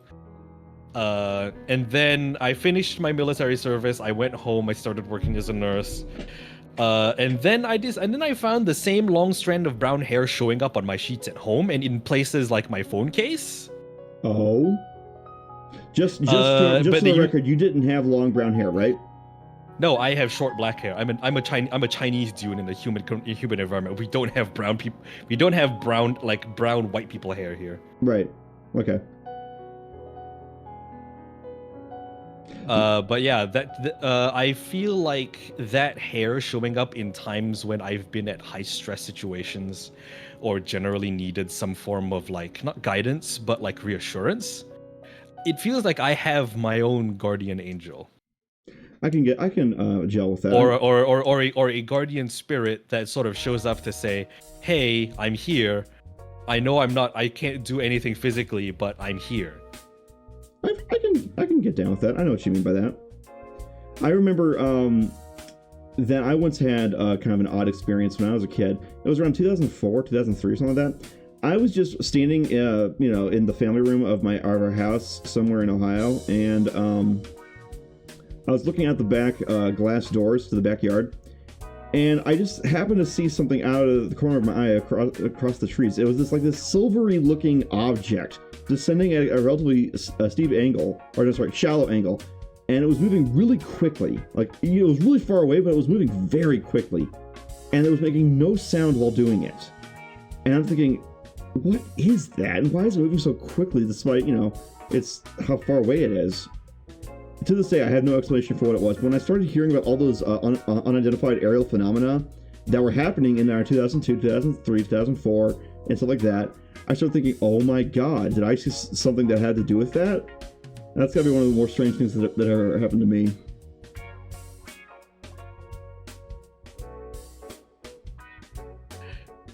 UFOs are cool. I feel like if there were intelligent life in the universe, they would have looked at us and gone, "Oh my god, these guys are sentient. What the fuck?" Yeah. But like, I am also not like a non-believer of like aliens. So I'm just waiting for I know that if there is extraterrestrial life, that if there is sentient life outside of this universe, it probably exists. I mean, the possibility is quite high. But at the same time, it's like at the same time, I'm also perfectly content with not seeing any of it, because I know that for mankind to get into space and to explore that far is not gonna happen in my lifetime. No, sir. Probably, definitely not. So I'm okay with my sci-fi. I'm okay with my sci-fi movies. So have you ever seen the anime Dan Da Dan? Oh yeah, I mean, I got into Creepy Nuts, the rap duo, because of Dun Dun Dun. Yeah, I love the intro's pretty good. I thought it was interesting how they seem to blend both, people interested in UFO stuff and people who are interested in the esoteric stuff as well. I thought that was odd. But I thought no, it's not odd. I mean, there are claims that aliens are also supernatural beings, and true to form, like the anime does try and explore that, like what if these supernatural beings that people are familiar with are also aliens. And the anime that actually did that before Dun Dun Dun was a thing was a little funny grim sci-fi adventure called Gantz. I think I've heard of that one. But pretty much like I'm perfectly okay with that. Dun Dun Dun's a great anime, but also Dun Dun Dun is a rom-com with the guise of under the guise of a supernatural slash sci-fi anime. It's a rom-com. Back. No. It's not about getting the ball. It's not about him getting his balls back. It's about these two high school students trying to figure out what love is. Yeah. Except that aliens stole his balls. Yeah. Turbo Granny. And Turbo Granny being voiced by the Japanese voice actress of Luffy from One Piece. It's very fun. Nice. Because every time she speaks, all I can hear is Luffy. King of the Pirates. All right. So, okay. What would you say your favorite anime is? Oh, why do you do this to me? It's an interview. So where do I begin? What is the anime that I know the anime that I'm most enamored by, and it's not a series. It is a film. It was produced in Let me double confirm the year. Yeah, here. Yeah, it was released in 2006. It is a very surreal, very. Is it Paprika? Yes. Yep. Satoshi Kon, my favorite anime, the one that preceded the film that definitely inspired Inception. That is my favorite animated film. Paprika is definitely as a mind job. Like the whole scene where the doctor just starts spouting a bunch of nonsense and he jumps out the window, only for a lot of the stuff he describes to happen in the very next scene. That is such a trippy movie. It's great. It is a thinking man's film, and the influences it had on Inception are very obvious. Oh, for sure. But if you're talking about like an actual like anime series, as opposed to just like an animated movie, holy shit, I am very much trying to rack my brain on what anime I have watched that isn't mainstream. I mean, okay, well, if we're talking about mainstream, it's One Piece. I fucking love One Piece. It's great. My boyfriend has been getting me into old, like I told you earlier, he's been getting me into old Naruto, like before Shippuden. That Naruto.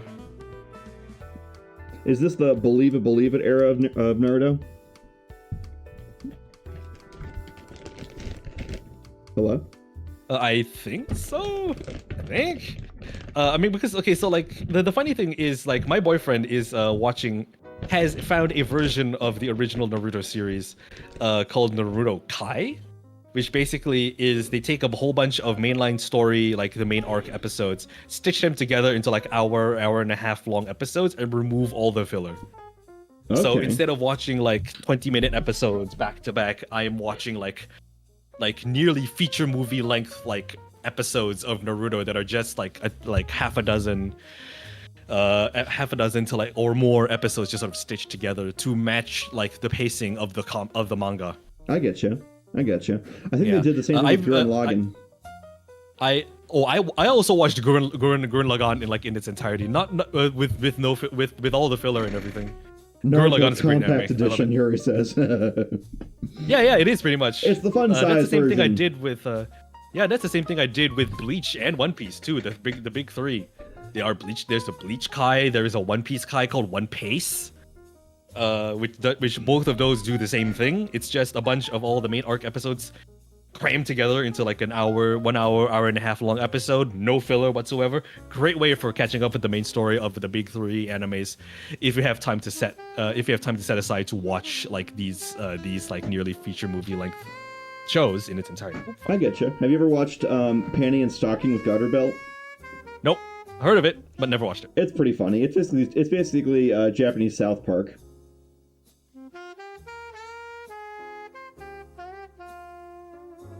I don't know. I thought it was funny, but yeah, okay. So we've talked about who you are, where you're from.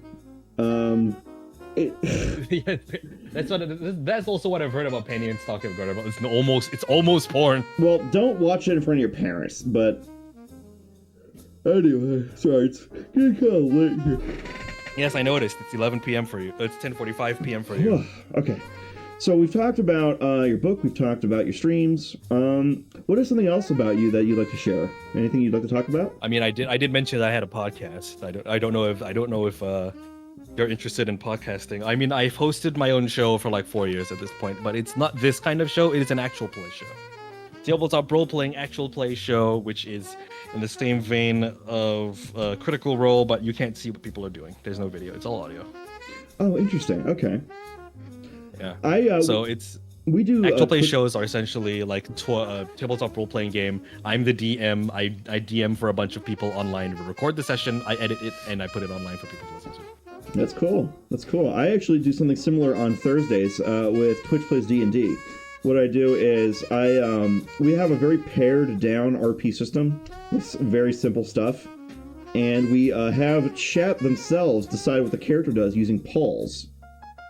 And I illustrate using my own crummy drawing skills, with a little tablet in the middle, and yeah, we just go from there. Though yesterday I kind of passed out because, well, not actually, but my energy cratered midstream and we had to hurry it up. But yeah, I can totally get down with doing regular shows with that kind of thing. That's cool.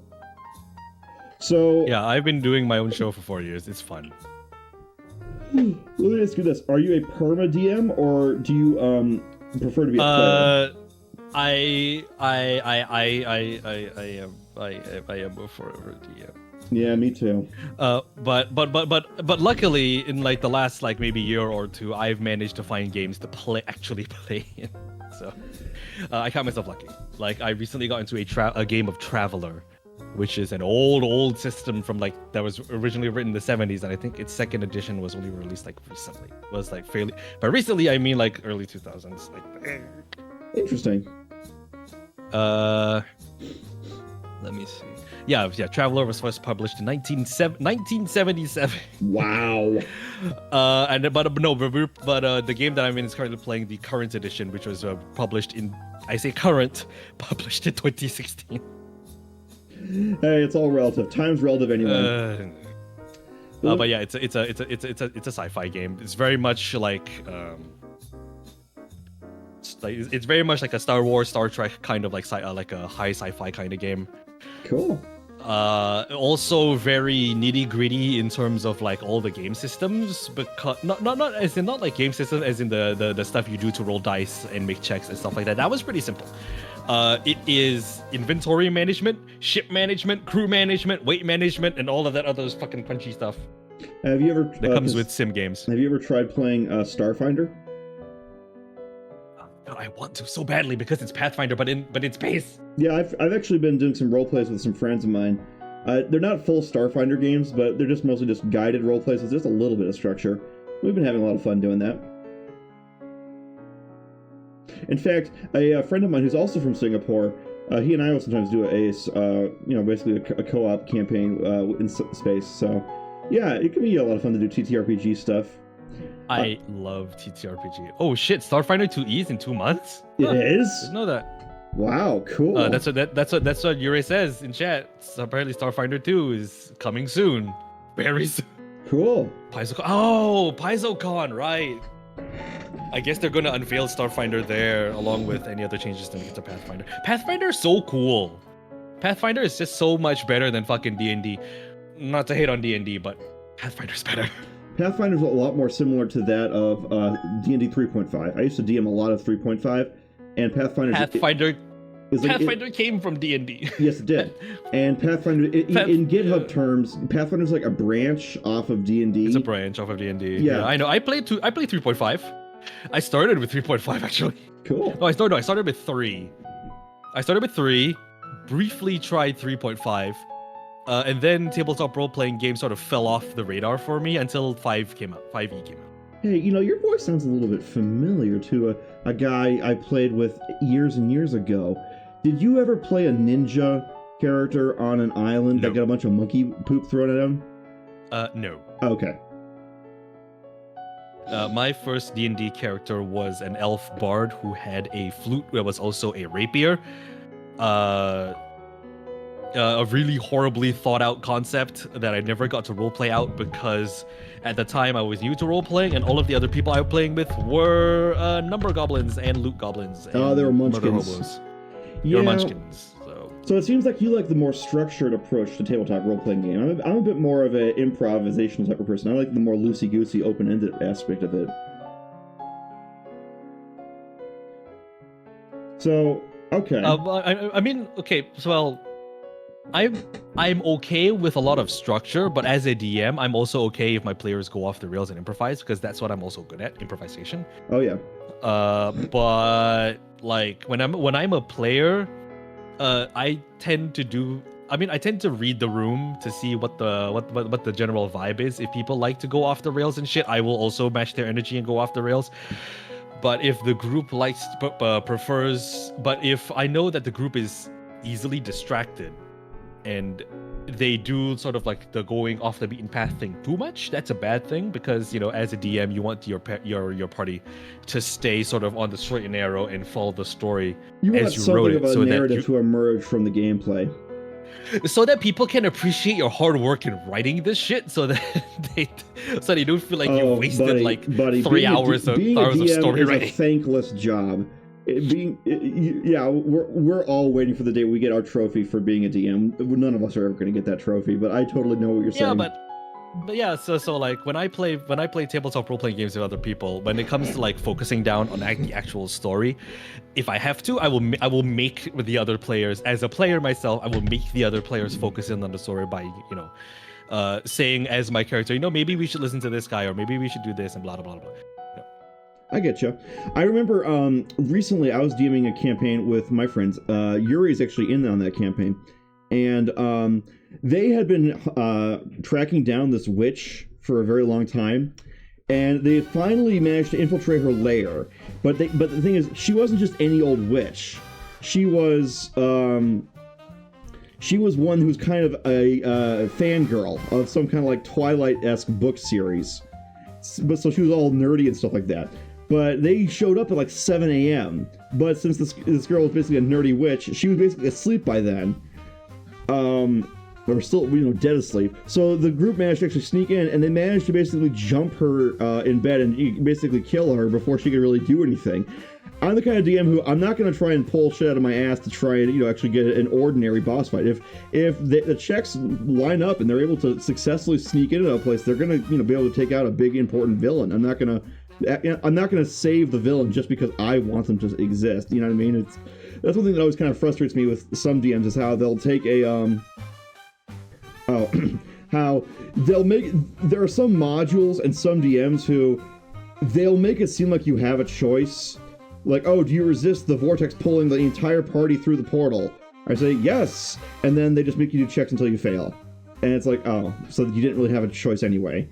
I'll let them completely, make the big bad go out in a punk way. So, because it's the party wanting to do it, so therefore, well, if they can do it intelligently and, pull it off, then yeah, why not let it happen, Yeah, that's generally the approach that I use for telling stories. But like, there does come a point where if a party gets too rowdy and too off the rails, that you have to remind them that this is a story that you wrote. And so I feel like in those certain situations, shoehorning them down the next story path is something that should be done, because if you're not gonna get it back on track, no one will. Yeah, I can understand that. I've been in situations like that.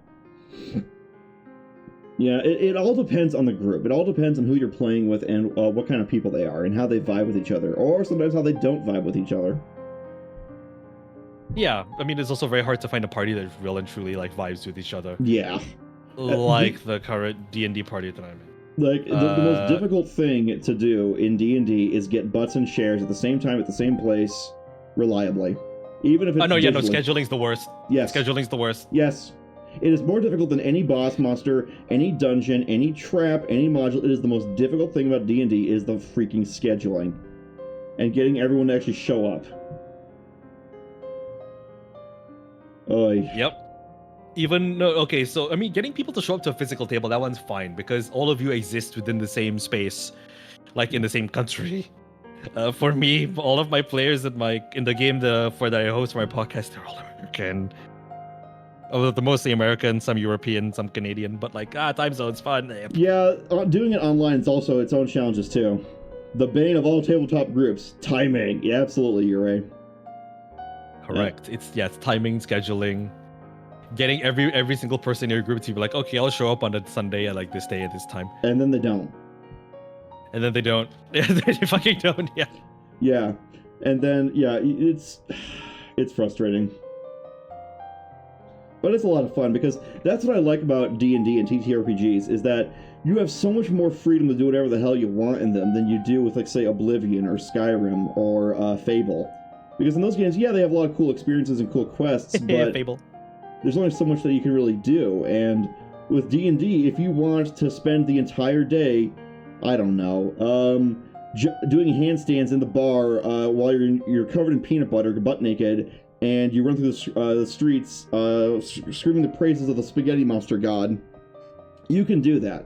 Whereas something that off the wall and bizarre is not really something you can do in an unmodded version of Skyrim, unless you make a bunch of mods just for that. True. Okay, so what's your best D&D story? Okay, do you want my best D&D story as in story, or do you want the best D&D story in terms of mechanics? Because I've got two, one of each. Hit me with whatever you want. That is not a definite answer to my fucking question. Mechanic one first, story one second. There you go. Okay, so for mechanics, I'm sure. Are you familiar with high-level D&D play To an extent. and how bonkers that can get? Okay, Yes. so imagine it's the end of Rise of Tiamat. Oh boy. We're fighting Tiamat. Ugh. And our party is a full spread of I think 4 level 15 adventurers. At level 15? Ugh, you're dead. Yes. You're fucked. No. Because I counterpoint level 10 assassin rogue, level 5 gloomstalker ranger. Huh. Okay. Combined with I think one of our party members is an artificer. We What killed did they Tiamat in make? 2 turns. Wow. We killed Tiamat in 2 turns. Was Because it open the way combat or was it a trap? open combat. Wow. Okay. 2 turns. Basically what happens was because this was my first proper D&D game in 5e, I didn't realize that I had picked the 2 classes that make the most broken single target damage character in the whole game. Yeah. Because with assassin and gloomstalker together, you get a rogue that can attack 3 times in 1 turn at the start of their turn, that gets sneak attack at level 15 at level 10 in the realm of 66 76 I think, and then I get as a feat sharpshooter, which I take a flat negative dice modifier to my attack roll, and if I still pass it I gain a flat 10 damage, I think, and it applies to every attack as well, which is fun. I had a +2 longbow, and so start of combat, I roll high on initiative, higher than Tiamat. I attack Tiamat and instantly do I think somewhere around the realm. Oh, there you go, Yuri, thank you. -5 attack +10 damage. Yep, that's sharpshooter. Yeah, I start of turn, I roll higher than Tiamat on initiative, and because of the way Gloomstalker works, if you roll higher than someone, if you roll higher than the monster and you start before them, you get advantage immediately, and because I got advantage immediately, I could get sneak attack. Wow. And so it's 3 attacks, wham bam, thank you ma'am, 200+ damage in 1 turn.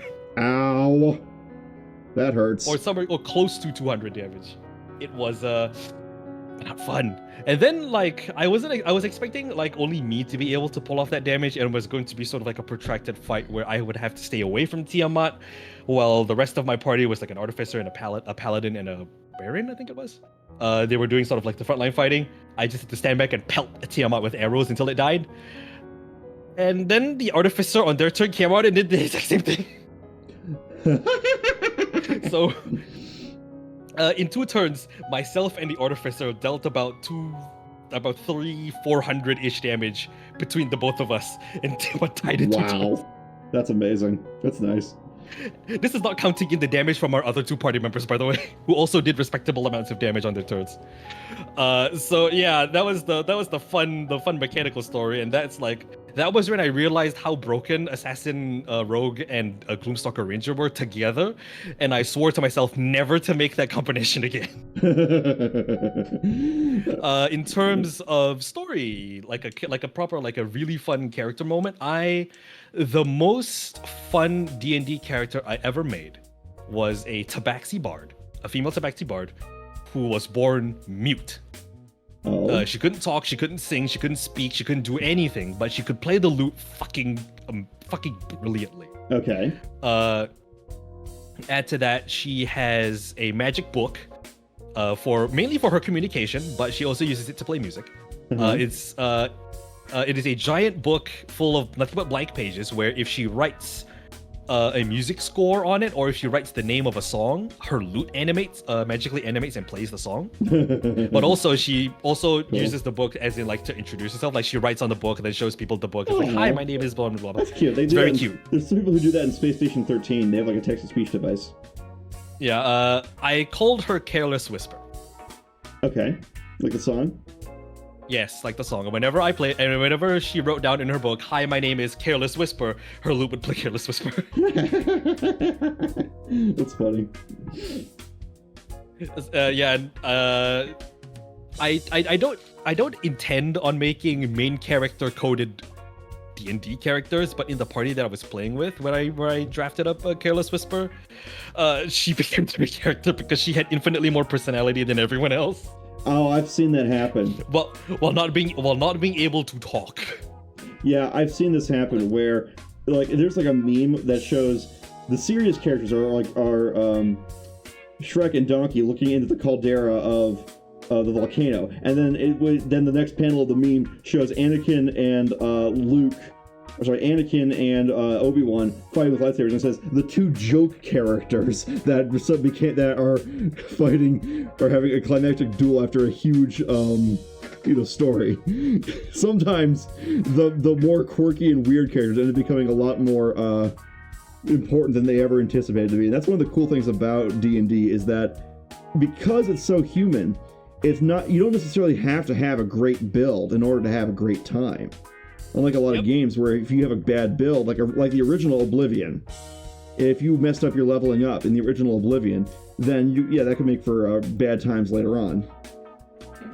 Haha, Skyrim! I'm gonna play a two-handed warrior. 5 hours later, fuck! I'm a stealth rogue again. Shit. Yep. Because the sneak attack damage is just so high, and why Haha, Maroon's Razor. Yeah. Haha, Ebony Mail. Yeah, I used to mod the shit out of Skyrim. In fact, I was doing so much modding of Skyrim, I missed a date with a girl, and I got in so much trouble. I never modded Skyrim. I think the two mods I got for Skyrim back when I first played it were HD Khajiit textures because I'm a fucking furry. Okay. And HD sign textures because I could not read the road signs in Skyrim for the life of me because they were so horribly pixelated. Yeah, I know what you mean. So I had to actually go and find a mod to make the signs readable so I could figure out where the fuck I was Nexus going. back then. But you're saying that they want people to have a fun personality. I remember making when I was a player, I once made a gelatinous cube bard named Warg. And the way that it would communicate is it would undulate the surface of its cube body to create compression waves in the air, therefore sound. So Warg could play its bardic music. I actually managed to play it, and we went, and back then, this was when I was in my 20s, back in college, we went to a city, and the person said, there's a guild for everything in this city. So it's basically any commodity port from Discworld. And I say, okay, nice. Then I want my character to go to the Pie, Bitches, and Swag Guild. And he's like, wow. And he's like, oh, yeah, there is a guild for that. It's in someone's basement. Yep, so my gelatinous cube bard named Wag joined the Pie, Bitches, and Swag Guild. Fucking awesome. The latest chaos gremlin that I have created, because I've vowed to myself now to whenever I make characters, I'm never going to make someone serious ever again when it comes to a tabletop role-playing game. Wait. And so the latest D&D characters that I have in a campaign that's on pause at the moment is a dude called Cyrus. Uh-huh. He's a possum, and he's a paladin. He didn't start out as a paladin, considering he was the town bully. Wait, a possum paladin? Is he like the size of a possum, or is he a possum like a human? No, possum? he's an anthropomorphic possum, so he's like 5 foot. He's like 5'8". It would be so much cuter and also funnier if he was literally an awakened possum with like a little sword and shield, going around casting smite on people.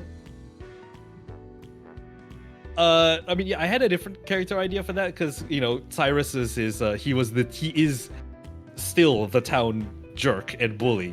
Like, I have a 5-page long Google Doc of every single insult he's ever made to every single party member, like in the campaign. Wow. And every single major NPC he's ever interacted with. I have a Google Doc for nothing but playground insults for those. Damn. It's fucking brilliant. That's awesome. And once he hits level 3, I'm making him an Oath of Redemption paladin to complete the irony. To complete the ironic joke. Nice. All right. We've been going for about 2 hours now. Yeah. Yeah, 2 hours. I'm good to do more. Well, I mean, I'm good to do more. It's late for you. It's late for me, but here, would you be interested in some trivia? I did some with Zeus near the end of his interview. Oh, joy. What sort of trivia are we talking? Well, we did MLP trivia for Zeus. What kind of trivia would you like to do? Anime, perhaps? I don't fucking know. Well, what's Hit me with your best shot. You were. Surprise me. Let's see. Surprise me. Let's see here. Oh, what about horror trivia? Depends on what the horror media is. I mean, if it's generalized stuff, sure. Why the fuck not? Maybe we should just do a general knowledge trivia then. Hang on a second. Let's see here. I do not want to go to BuzzFeed for that. No, thank you. Okay. Ooh, here's one. This is art. This is arts. So this is okay. Here's the first question. Which goddess helped guide Odysseus back home? That is mythology, buddy. That's not horror. Well, I said we're gonna do general knowledge because it sounded like you. General knowledge. Okay, the goddess that guided who home? Odysseus. Odysseus. This is Greek mythology. I should know this. Is it Artemis? Let's see here. It says Athena. Fuck. I was gonna say either like Artemis, Hestia, or Athena. All right. What word is used for an adult female sheep? Oh, I know this one. It's a U. E-W-E, Me? I think. No, E-W-E, not you. You're correct. Oh, whoops. Who played... Oh, I don't know the answer to this one. Jeez. Who played Karen Hill in the movie Goodfellas? I feel like I should know this. I've watched this. I've watched clips of it. But I don't know. It was... Lorraine Bracco. Never heard of them. No idea who that is. Me neither. Okay, who, per her dying wish, is buried next to Wild Bill Hickok? Oh dear lord, no, I don't know. Calamity Jane. Ah, I see. That one of the more famous female bandits in Wild West. Yeah. Oh, okay. Are you good with geography? Not really, but hit me. Okay. In the First Punic War, Rome and Carthage fought over possession of what Mediterranean island? Fuck, I was just watching the oversimplified videos on this. This is an island just off the coast of Italy. The name is on the tip of my tongue. What's the question again? In the First Punic War, Rome and Carthage fought over possession of what Mediterranean island?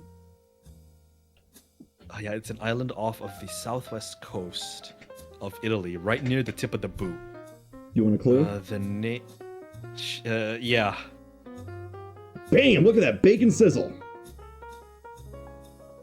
What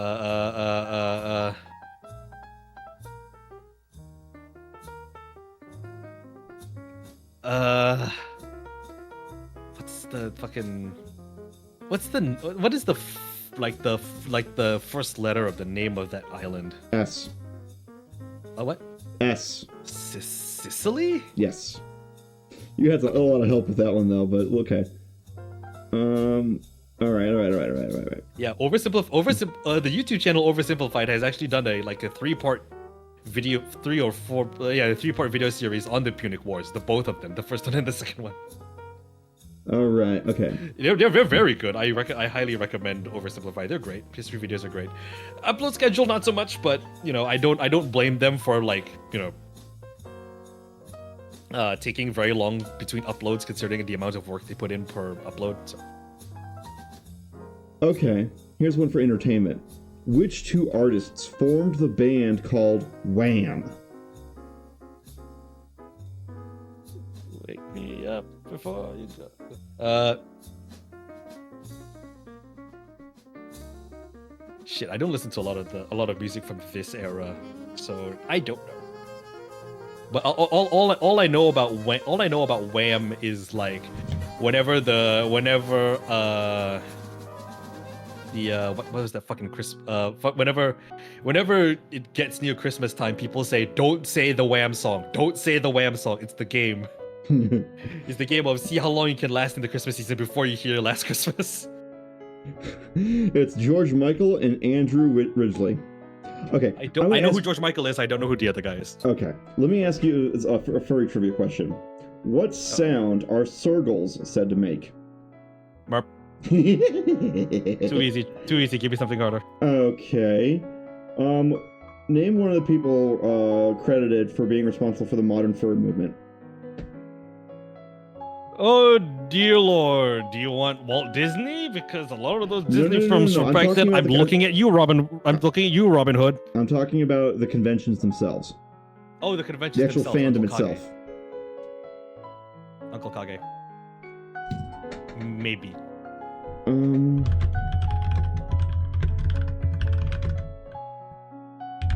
I mean, okay, so like the furry the furry community and sort of like that whole thing did start out in like the 70s and the 80s, with sort of like the artist community.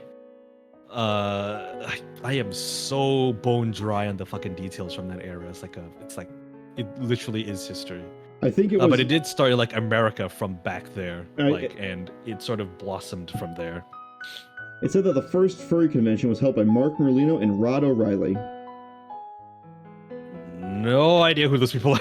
Wait. What is the thing is about the furry fandom is that if you refer to furries by their like real world like person names, it doesn't really like help people to identify them because we know them by their persona names more than their real names. But I think the biggest furry convention there is, and the original one that started is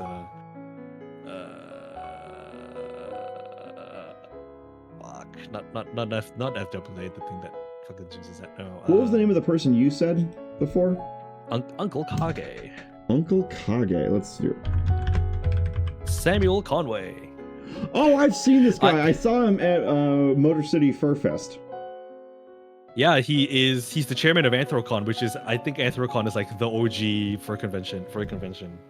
Actually, it's not. But I also didn't know that he is so well fucking researched. Pharmaceutical, biomedical, agrochemical fields of organic chemistry. Jesus fucking Christ, this guy. Wow. Okay. Here's a bit of information that I would be amazed if you happen to know the truth behind it. What actually happened at the furry convention in Chicago where there was a chlorine gas scare? Oh. Fuck if I know! I don't keep up with that stuff because it's the thing about it is like this is all American and I don't have my fingers to the pulse of like furry conventions in America because I'm not American. Oh, okay. Sorry. Well, I can't actually answer any of these questions. Okay. Those kinds of questions with any accuracy because I'm not American. I don't know. All right. Okay. What? Let me think here for a second here. What will be another good? Actually, apparently I heard this from the security staff working at MCFC. What happened was there was someone messing with a chlorine tablet, I think for like a bath bomb or something like that, and they put it in a bucket, but it started putting out the stuff, so they threw it down a stairwell. That's all it was. It was not a malicious attack. It was just someone being stupid. Oh, well, it's America. That tracks. Yeah. I can see it. Ooh, here we go. Furry trivia. Okay. Your lord.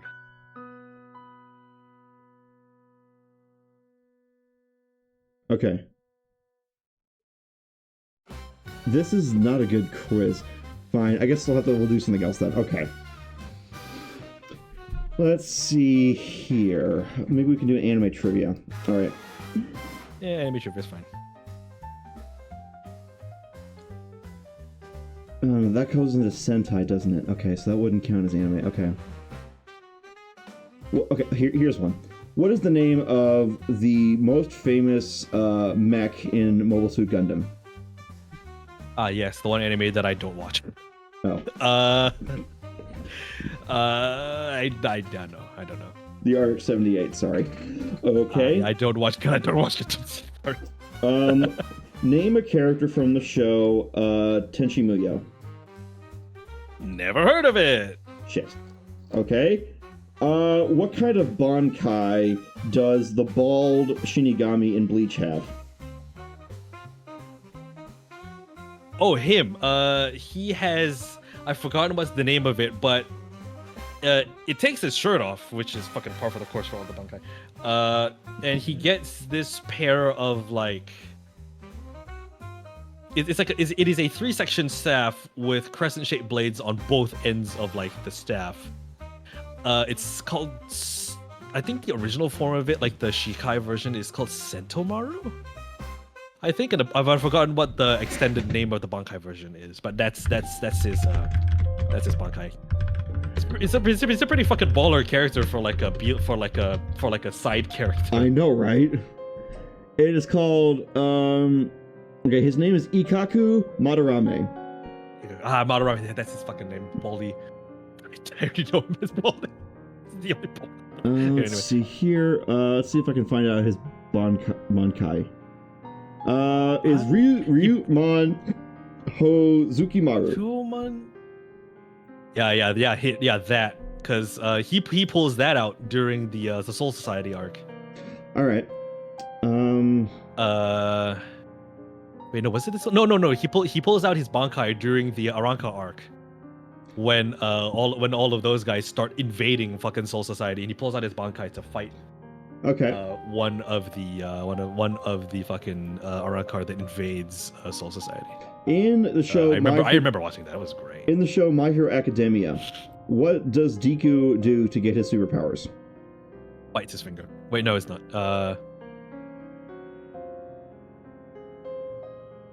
Wait, no, he does bite his finger, right? To channel one for all for one. No. How does he originally get it? Oh no, he eats one of All Might's hairs. Yeah, there it is.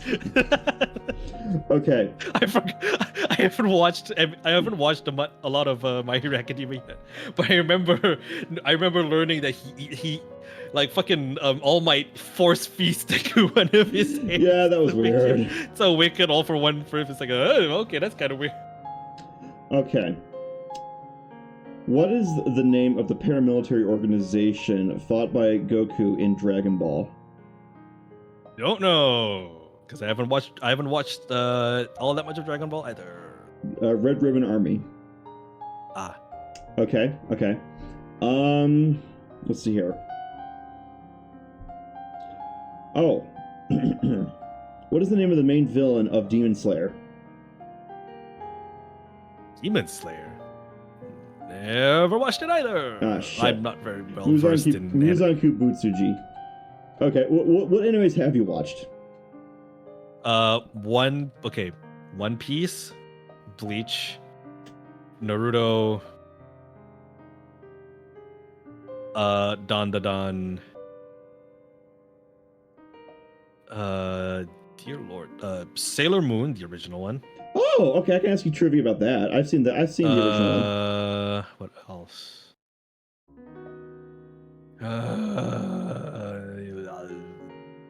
Yeah, most of my anime watch time has just been like those 5. Okay. Which 2 Sailor Scouts were translated to be cousins in the English dub?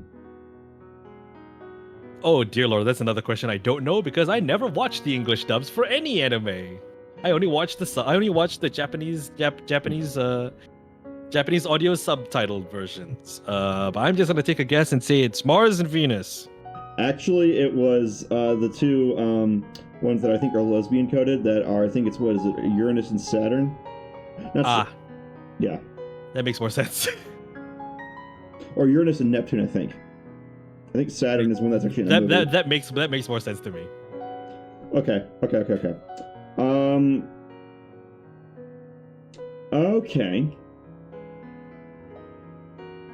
How old is Usagi supposed to be in the first season? In the first season? Oh, Jesus Christ. I think she's like, what, 15? Or 13, I think? Let's go with 14. 14, final answer. 14, final answer. In season 1 of... I want to verify this. Yes, you're right. It is 14. I thought it was 13 for a second. Okay. Yeah, Oh. these fuckers are really young. I mean, they're still in grade school, very I much. know, and in the remakes of them, they always make them look like they're in like their 20s for some reason.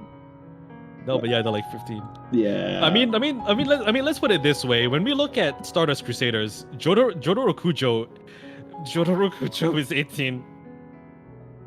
Okay, so here's one for the ending of the original Sailor Moon. Who dies at the end? Everybody, because the world gets rewritten. Yes.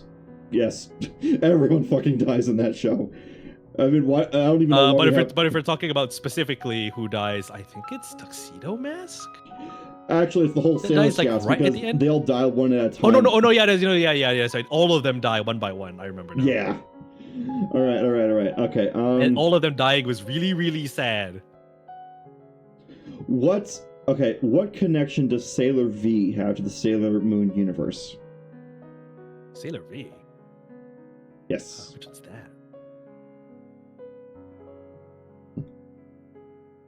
Cannot remember. Okay, it was the manga that came before. It was by the same author. It came before Sailor Moon. It was the one that was kind of a prototype and kind of came before, and it's even referenced in the anime multiple times. It's basically Sailor Venus got Artemis to appear before her, and they were doing stuff before they ever met Usagi. All right. Okay. Oh, what is the name of the intro song? Fuck. I never kept track of it because I didn't like it. Miracle Romance. There. Okay. Cool. Yeah, I never kept track of the intro song of Sailor Moon because I didn't like it. At least I think that's the intro song. That's what they say. That's the chorus. Okay. And now my brain is not thinking of fucking. It's not thinking of Sailor Moon. It's thinking of 24 Hour Cinderella from the Yakuza series. Okay. What is the name of the ship from One Piece that Luffy sails on? Which one? There's one. two of them. The first one. The first one, the Going Merry. There you go. Easy. Okay. Oh. Okay. How caught up on One Piece are you?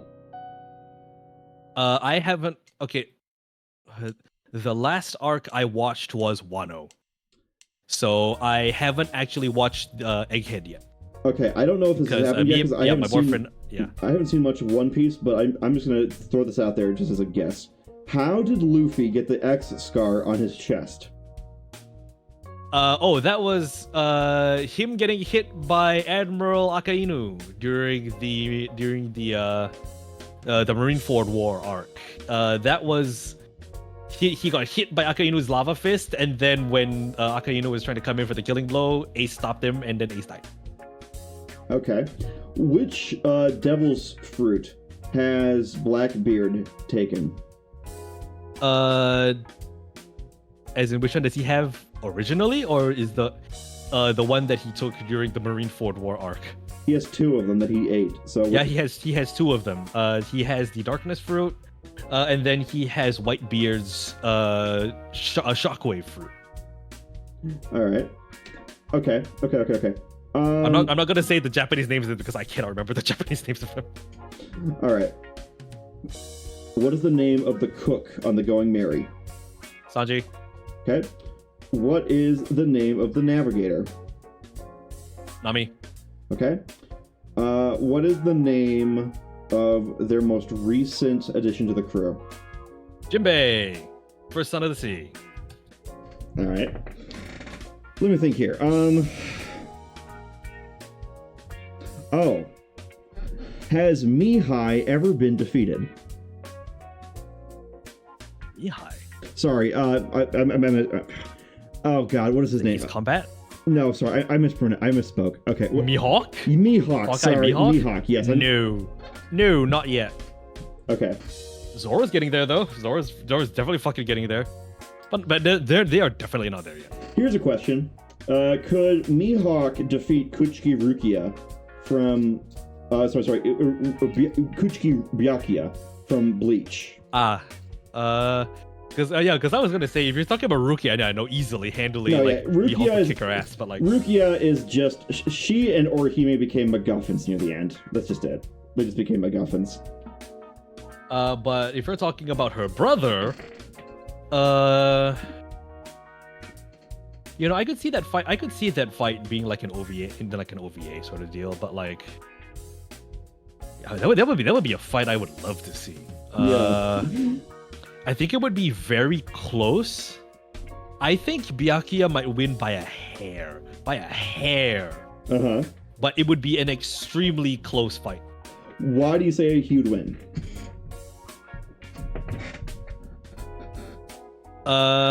Because we are working with Byakuya, with Mihawk specifically. We are working off of the realm of we haven't seen the full spread of his powers yet, so we're gonna work. I would like to very much work off of the assumption that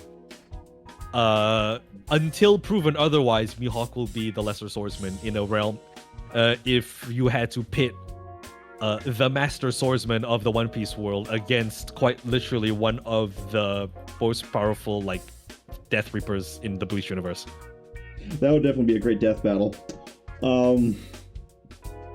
Okay, here's one, and this is completely changing out of anime into monster movies.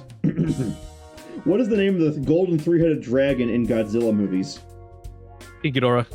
Okay. Name a female kaiju. What? A female kaiju. Female kaiju, Mothra. Name a second one. Shit. I don't know. Zilla from the American Godzilla movie. Wait, the American? There is in the American live action one with Jean Reno.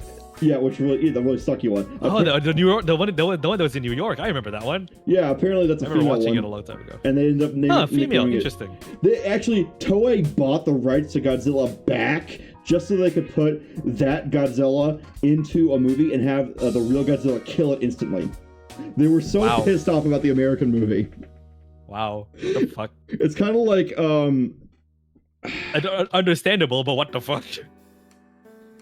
It's kind of like Akira Toriyama coming back to make Dragon Ball Super after he watched Dragon Ball Evolution, because he was like, I am not going to let this be the end of my legacy. Oh, hell no! Oh, that was funny. Okay.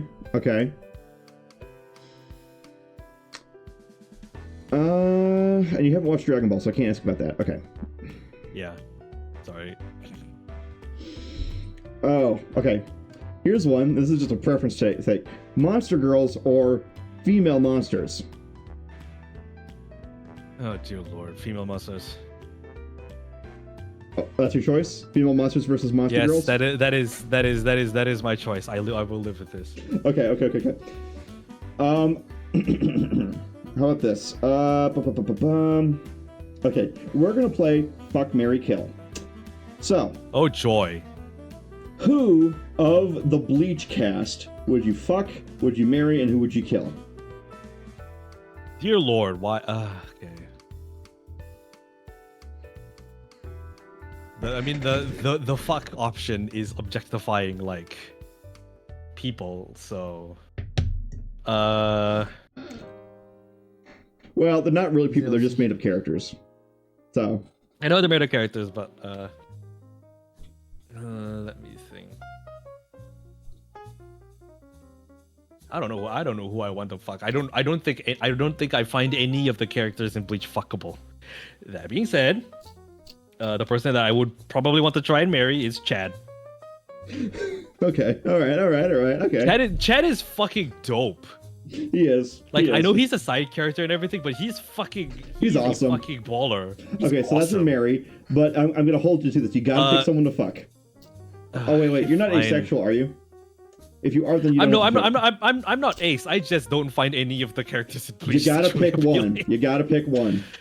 Jesus fucking Christ. Okay, I'm just gonna be gay. Who's the dude with the? No, not him. No, not him either.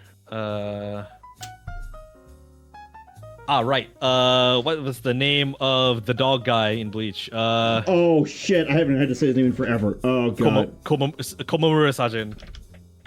Bleach character with dog face. Komamura. I just said his name. Okay. So, Komamura. so that's your fuck option, and then there's your marry option is Chad, and who's your kill? Everyone else. No.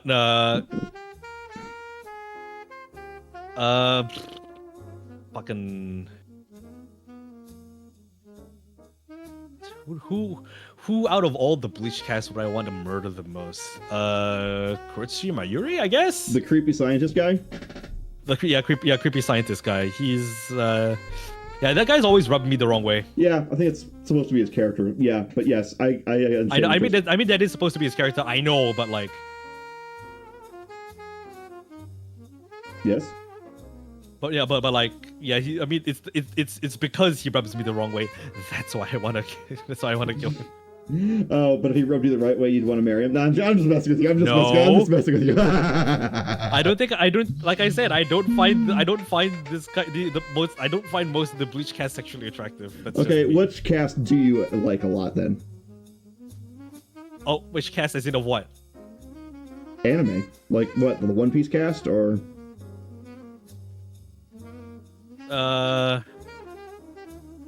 Okay, well, I'm going to be very stereotypical for saying this, but Beastars. Okay. Who'd you fuck, marry, kill, and Beastars?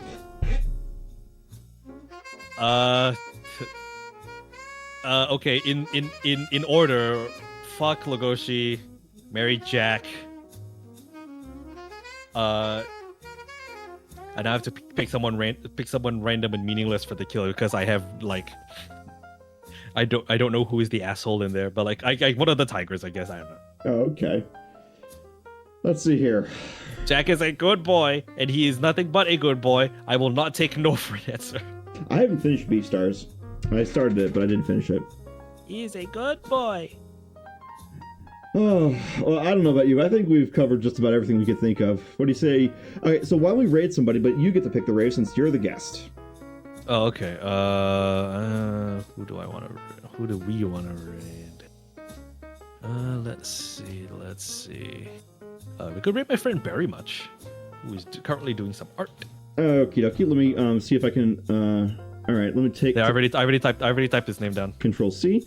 All right. Well, anyways, we're wrapping up the show, everybody. I want to thank everyone who came by. DJ, I want to especially thank you for sharing your time with us.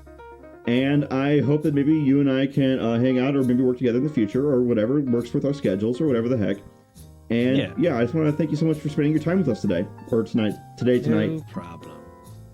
Yep. It is my pleasure. All right. Well, we're going to raid Very Much as per DJ's request. They are doing some art, so I hope you guys will have some fun with them as we wrap up the Sometime Show. So we're going to start the raid. All right. And we're gonna, okay. DJ, what should our raid message be when we show up?